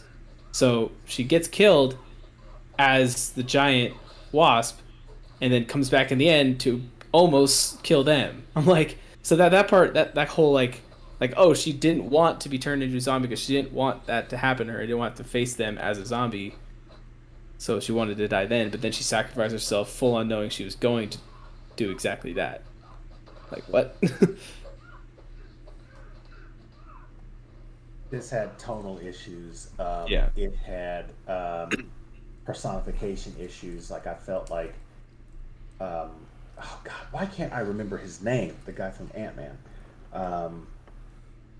Just say the guy from Ant-Man. Okay. The one guy from Ant-Man. The one guy from Ant-Man. Yeah, because there was only one guy from Ant-Man on there. No, besides Scott Lang. Yeah. Hope. It's just we were expecting more, and then where they left it off. Hurt. I was in the watch party with Captain Bay whenever this episode dropped, and he was like, "There's got to be a part 2," and I was like, "I don't think there's gonna be a part 2. I think they're just gonna be like leaving it all out there in the wind." Like, whereas like episode 4, there was a dire ending, and this one is just like, don't you want to know what happens next? Nope. Well, too bad. We'll find out. Yeah, we'll find out. But his name is Kurt, by the way. I just looked it up. Kurt, thank you. Yes. Yeah, it definitely did end like with the whole Thanos showing up there, and Thanos was a zombie. It's like, oh, that's a lot of questions. I want to know how that happened. But then because I didn't realize when I was first watching it that he was actually in Wakanda waiting for them. Yes. I thought he was in space, and I'm like, how did the zombies get to him in space? Like, what the heck? So once I watched a breakdown of someone saying, yeah, he was already in Wakanda, he went there looking for the stones, and that's when he ran into the zombies, and they all got turned into zombies there, but they're waiting. Oh, and that's also what I was going to say. You were saying how in the comic series that they're actually aware of them being zombies and what they're doing. We get a little taste of that in here in the sense that like they all still know how to use their powers and they have control of their powers. They're just not like talking, and it's just like a lot of grunting. But yeah, we don't really see anything of them like feeling guilty or being aware of like what they're doing, but they still do know how to use their powers and everything. So yes, I think that was their little. Wanda was definitely still Wanda. Wanda was definitely still Wanda. Cap was a little messed up, but he had his shield and everything. So, Iron Man was doing his thing. Doctor Strange was doing his thing. Yeah, we didn't actually see them talking. And I did enjoy Ant-Man, the helmet with the cape too. And then he said Wingardium Leviosa. So Harry Potter canonized into the MCU. There you go. Yep, this is true. Any other additions to this? We're trying to blaze through. No, we're done with that one. Let's move on to 6. Move on to 6. Ooh. What if Killmonger saved Tony Stark? Ooh. Well, first off, let's talk about this. He only saved him for the first half of the episode. We get death number 4. Tony Stark bites the dust, but I'm getting ahead of myself. Hard. I'm getting ahead of myself. This shows Eric Stevens, aka Killmonger, playing 4D chess while the rest of us peons are playing checkers. Right. He outthinks everybody with the exception of Pepper Potts and Shuri. And Jarvis. Oh, and Jarvis? Well, yeah, Jarvis kind of got him, but what much Jarvis could do at that time. Yeah. This and this has Michael B. Jordan reprising the role of Killmonger. So when we thought we were never going to see Michael B. Jordan in that character again, we get him in this episode. You can see how much he's having fun relishing the role. You can see the malice and the mischief and the underhanded tones. You get to see the fact that, and this is something I didn't know, the outfit that he wears in Black Panther was inspired by the Saiyans in Dragon Ball Z. Because he's a big anime fan. Huge anime fan. And so whenever he's doing his mechs, you obviously see the anime representation there too. So I'm glad that he got to put a little bit of himself in the character. You get to see Killmonger win, essentially, in this episode. It instead of it being called "What if Killmonger saved Tony Stark," it should be called "What if Killmonger wins?" Because he saves Tony Stark. He takes Happy Hogan's job. He builds himself his own little, army. He Yeah. he goes. He takes Claw out. He takes T'Challa out. He kills Black Panther in this, and gets to blame it on. Who did he blame it on? He blamed it on the Wakandans. He blamed it. No, was it the Wakanda? Oh, he blamed it on Don Cheeto. Yeah, Yeah. He killed War Machine, and then he goes in. Tony's like, I know what you did, and then he kills Tony Stark, and then By shooting him in the shoulder, apparently. that's right. That's right. Everyone knows if you get shot in the shoulder, you're done. It's over. It's over. Just like that police officer in Squid Game. Spoilers. Oh, dude, such a good show. Oh man, That that's dude a ain't breakdown dead. We never that's saw a breakdown for another day. body. We never saw a body. Anyway, so Agreed. this is where he takes he takes leave to Wakanda, and then has his own anime mech army, which is run by Thunderbolt Ross, invade Wakanda, and of course he's got full control of the situation. They're, at least Wakandas are playing chess, but they're playing 2D chess. He's got that 3D, he's got that 4D going on, and he's able to take the role of Black Panther. He has the heart-shaped herb. He has the absolute trust of King T'Chaka. Look, Shuri knows this ain't right, and so she teams up with Pepper Potts in order to take him down. Now, I've given a very quick, rough, run through of this episode. My favorite episode by far, showing how much fun Michael B. Jordan's having, showing how when we saw him in the one movie of Black Panther, how he really is one of the greatest villains that the MCU has shown. Oh, yeah. And this is a beautiful glimpse into that.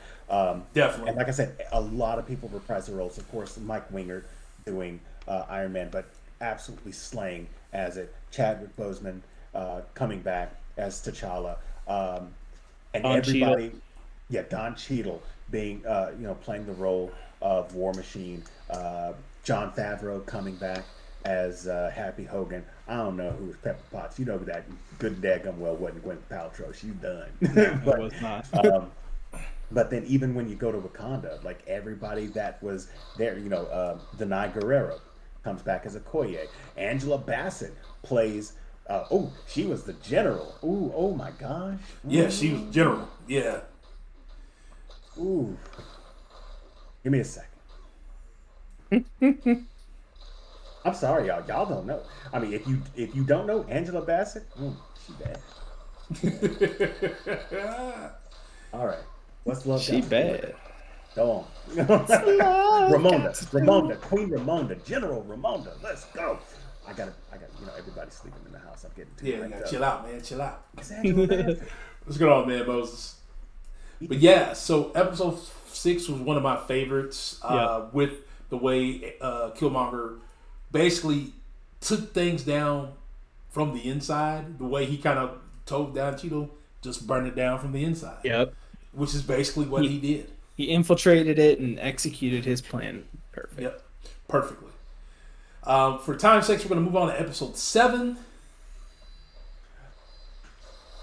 Yeah, episode 7 was just kind of a fun, happy. It was, they wanted to lighten the mood before they got into the finale. Into the heavy stuff, yeah. And it was just a fun episode.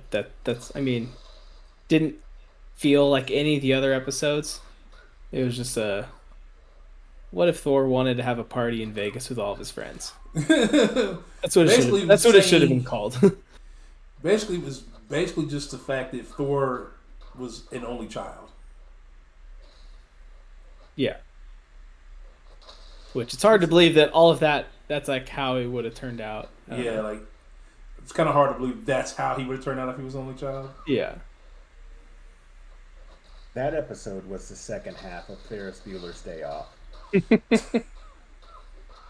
He's having fun, doing everything he wants to do, all of his best friends. Loki plays the role of Cameron. They're out. And, Mom finds out, so she's coming home. Thor's trying to clean up everything.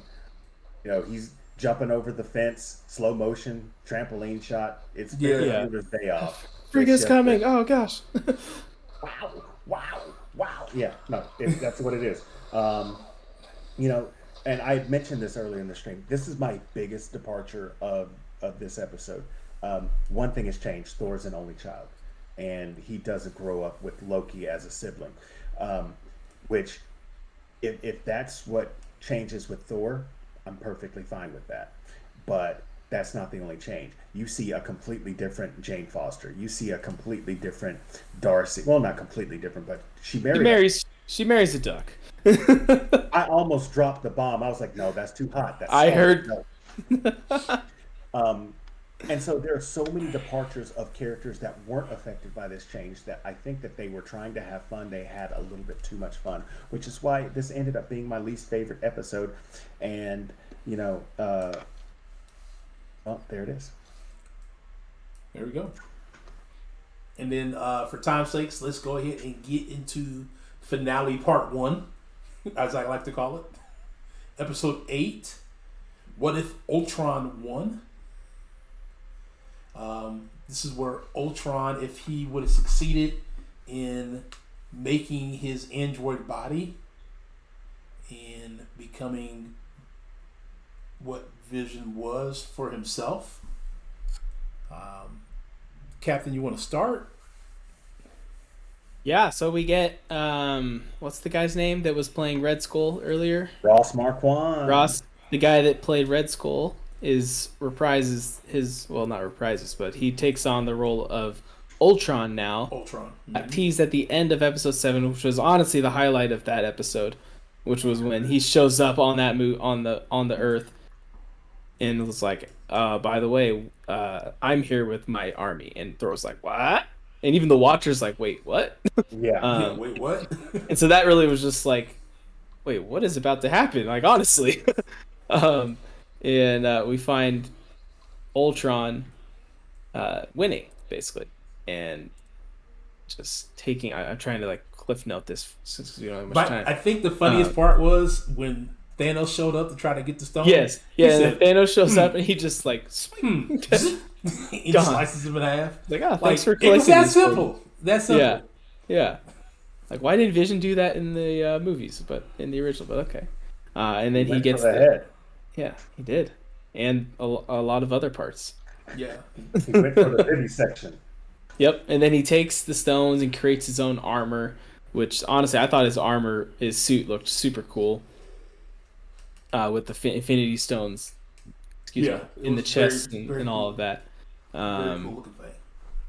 And then he goes about just destroying everything. Destroys Asgard. He goes to. He kills Ego. Basically, every major MCU area, he just goes and destroys that.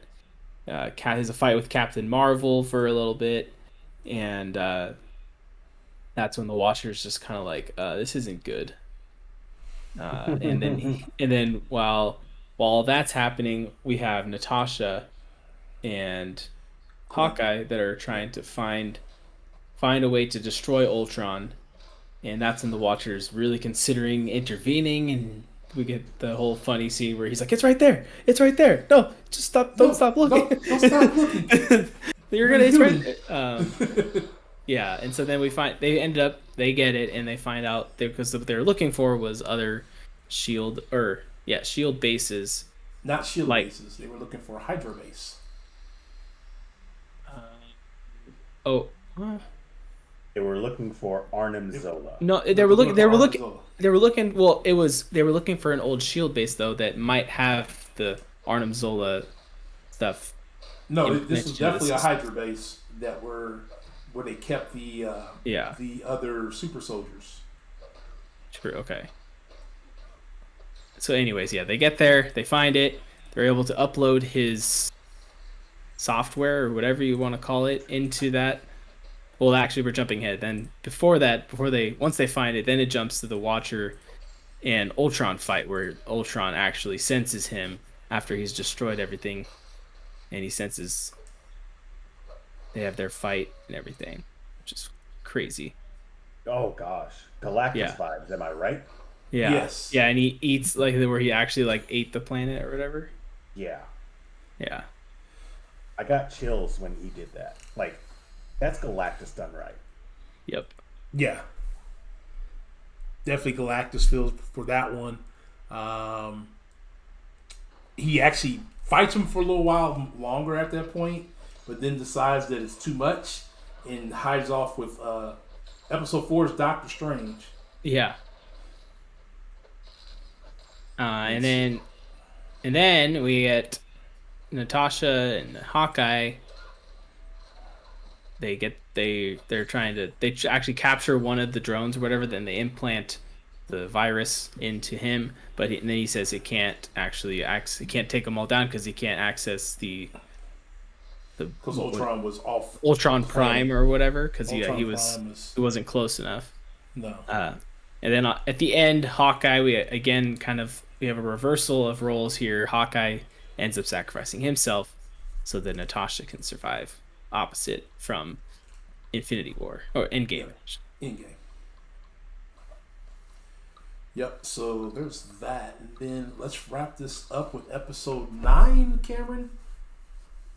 The Guardians of the Multiverse.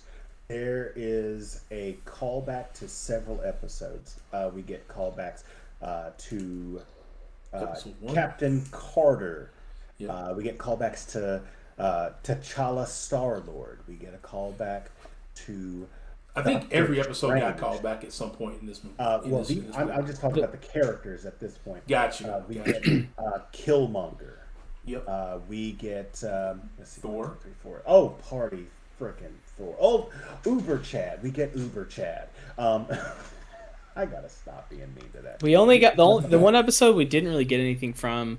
Well, actually, there was 2. Was Gamora. Gamora is a guardian of the multiverse, Yeah. but her episode was cut from the season Yeah. for whatever reason. So we don't know. And oddly enough, this is the only episode where Tony Stark lives. Yes. The only one. Which is why it was cut. They were like, so he can still die. Like, wait, that can't be right. Tony lives. No, I'm scrapping that one. So they get together. The Watcher has a plan because, as he's stated many times throughout this series, he has seen everything. He knows everything. He's seen the past, the present, and the future. So he knows how it's going to play out with these particular characters. And so we see a lot of synergy. Oh, I almost forgot the Black Widow of episode 8 also joins the fray. I was a little surprised we didn't get Spider-Man from the zombie one, in the zombie episode. Thought he would have been part, because other than the zombie showing up, we didn't get any callback to that episode. The one where Hank Pym was evil, there was no one from that episode either. I don't think there was nobody that showed up in that episode, but it that's where. Well, Captain Marvel did show up in episode 8. Yes, but not from the callback of any of, because she was in episode 7 as well as 8 throughout the season. Gotcha. But they have to get together and, of course, fight Ultron. Now, I'm going to completely bypass, because at this point, this is a visual spectacle. This is something that words are not going to describe, especially in a short amount of time. But they have to fight this godlike entity, and only with the help of Doctor Strange, who is this very powerful sorcerer, are they able to... Without Doctor Strange, they did not stand a chance.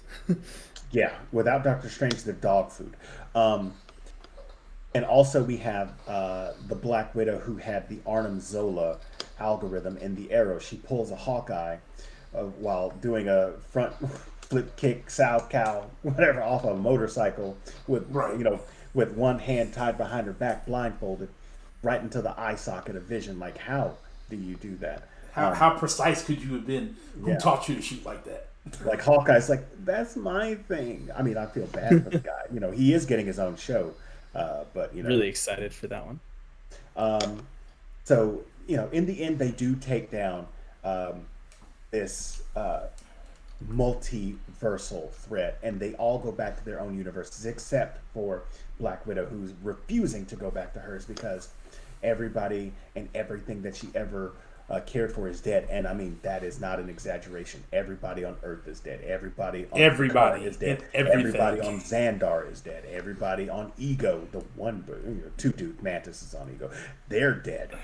And so there's nothing left for her. And so she gets taken to the Earth of episode 3, where the last person to die in that episode was Black Widow. So now they get a Black Widow back, and she gets to go back to a world with Fury, and there's Captain America, and there's Captain Marvel.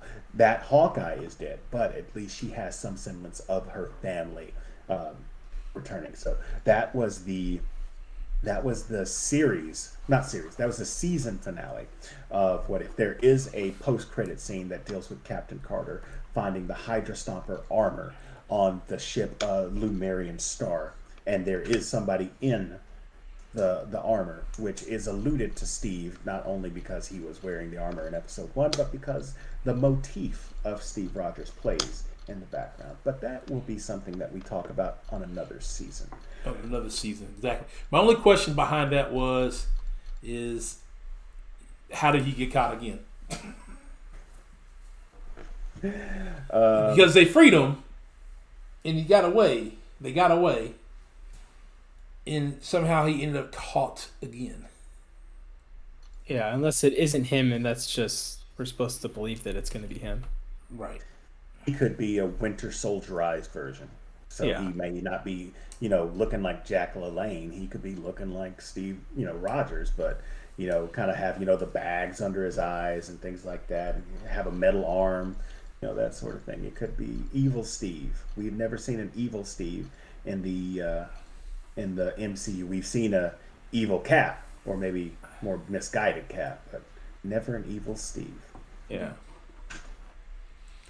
Well, cool. We are now just a little over 2 hours in, so I would like to give Captain Bay and Cameron 2 minutes each of just a quick synopsis of what they thought of the whole overall series. We already know what their favorites and their worst were. Just kind of where we think we're going from here. I don't really think this ties into like anything coming up in the actual Marvel Universe movie set wise, but what could we expect probably in season 2? What are some of the things you're looking for, hopefully, from season 2? Cameron, you want to start or you want me to go? You can go ahead and go. Okay. So overall, I definitely enjoyed the series. Outside of the few things that we did discuss that were just kind of like, eh. But I'm looking forward to the second season. I think the Gamora episode being left out felt a little weird. And we'll see how it fits into the second season. Since that character we already know what happens in this is like gonna be a whole Black Widow scenario, like, oh, this happened beforehand and then after or whatever. As for it'll be interesting to see how this, if at all, ever gets connected into live action. The one character I think that could see any kind of in like recent would be the evil Doctor Strange. There's a possibility that I think that one would be the easiest one to maybe see in live action, because they can't just bring into everyone. And goodness, dog, what are you doing? You guys see him just like going crazy. But I think in Multiverse of Madness, whatever happens in that movie, I think there could be like, if there's a scene where Doctor Strange is flying through the multiverse or something, it might be a nice nod if he like flying by and he sees like the ball or whatever that the evil Doctor Strange is in or something like that. And then it's gonna be like, if you've seen What If, you'll get the reference. If you haven't, people are just gonna be like, what is that? So I think that'd be kind of cool. But yeah, I don't know if anything will ever transfer to the main MCU. But we'll see. It'll be interesting to see what stories they go with for season 2. Trying to think of one that would be fun that they didn't do. What if Tony Stark lived? They didn't do that. Tony Stark lived. Yeah. What if he lived? Yeah. Yeah. It'll be interesting to see what shows or movies they decide to do next. But I'm looking forward to it. This season of What If, this was good. Unfortunately, it was not great. There were moments of greatness, but there were also moments that just really didn't strike me. And I feel like with the MCU shows, they have episodes that that they build upon things, but they're not bad. They're not unenjoyable episodes. And unfortunately, I had feelings with this series where I was just like, I didn't enjoy the Marvel Zombies episode. I didn't enjoy, what if Thor got drunk all the time. Yeah. And so those felt like departures from the MCU for me. Whereas we still got some amazing things like what if T'Challa what if T'Challa was Star-Lord? What if Killmonger got to show how much of an apex predator he really is? What if Ross Marquand keeps getting the jobs? If he plays every villain for the rest of the MCU. I mean, I'm not averse to it. Maybe he can take over like a separate universe Thanos, so that we can get Josh Brolin to be Cable. And Dude, yes. That way, there's not any kind of confusion. No confusions. Yeah, and he can take over being a new version of Cap, so that Chris Evans can play Human Torch. Not coming back as Captain America, are you not? Yeah, right. You're coming back as Human Torch, then. Human Torch. Yeah. I think the show is good, but I will be honest. I think that it's been the weakest show in the MCU. Disney. Yeah, Plus I put it as my fourth. Yeah, it's definitely fourth. Definitely some room for growth in that one. Mm-hmm. I hope season 2 brings it a little bit more. Again, I'd like to thank Cameron from CMB Reviews. Check out his link in the description below if you watch these kind of things. Anything that has anything to do with comic book movies, comic book cartoons, shows. He covers not only Marvel, he covers DC, and I think pretty much anything else that's comic book related. Correct? I'm being lazy. I've got so many reviews that I need to get out. Like I still haven't. I've shot a Venom review, haven't edited it, and there's a comic book movie coming out next week that I have seen. I want to give you guys this review. Like, if you guys thought I had hot takes, y'all don't know. Y'all don't know. Looking But forward anyway, to it. Check out his link in the description below. For those who don't know who the bearded wonder is up there, Captain Bay, where have you been in the MCOC community? Check out his link also in the description below. Thank you for everybody who showed up tonight for your comments. Appreciate all the talk alongs. I know I didn't get to talk to many of the comments today. We really were trying to get to today's show and get it moving as we got started severely later than we normally do. We really want to kind of get as much information in under or around 2 hours, and we're at 2 hours and 13 minutes. So I'm going to take that as a W. Yeah. But guys, thank you very, very much. And Thank you, Ghostdog, for having us as always. It's always fun to do these with you guys. No problem. we'll be back for some Eternals and Eternals, Spider-Man No Way Home. and Hawkeye. Hawkeye. There's a lot coming up in the next few months here. A lot Could have going on. talked about Venom too. Venom, but But somebody hadn't watched it yet. Jeez, Cap. Wait. I mean, that was me. I haven't watched it yet. Yeah. I haven't watched it. It's my fault. Look, things happened. Dinner went long. I got sick. The dog ran away. My girlfriend left me, then came back. I mean, stuff like that, you know. What are you going to say? What are you going to do? What are you gonna do? All right, guys. Well, thank you very much for joining, and catch you guys soon. Peace. Later.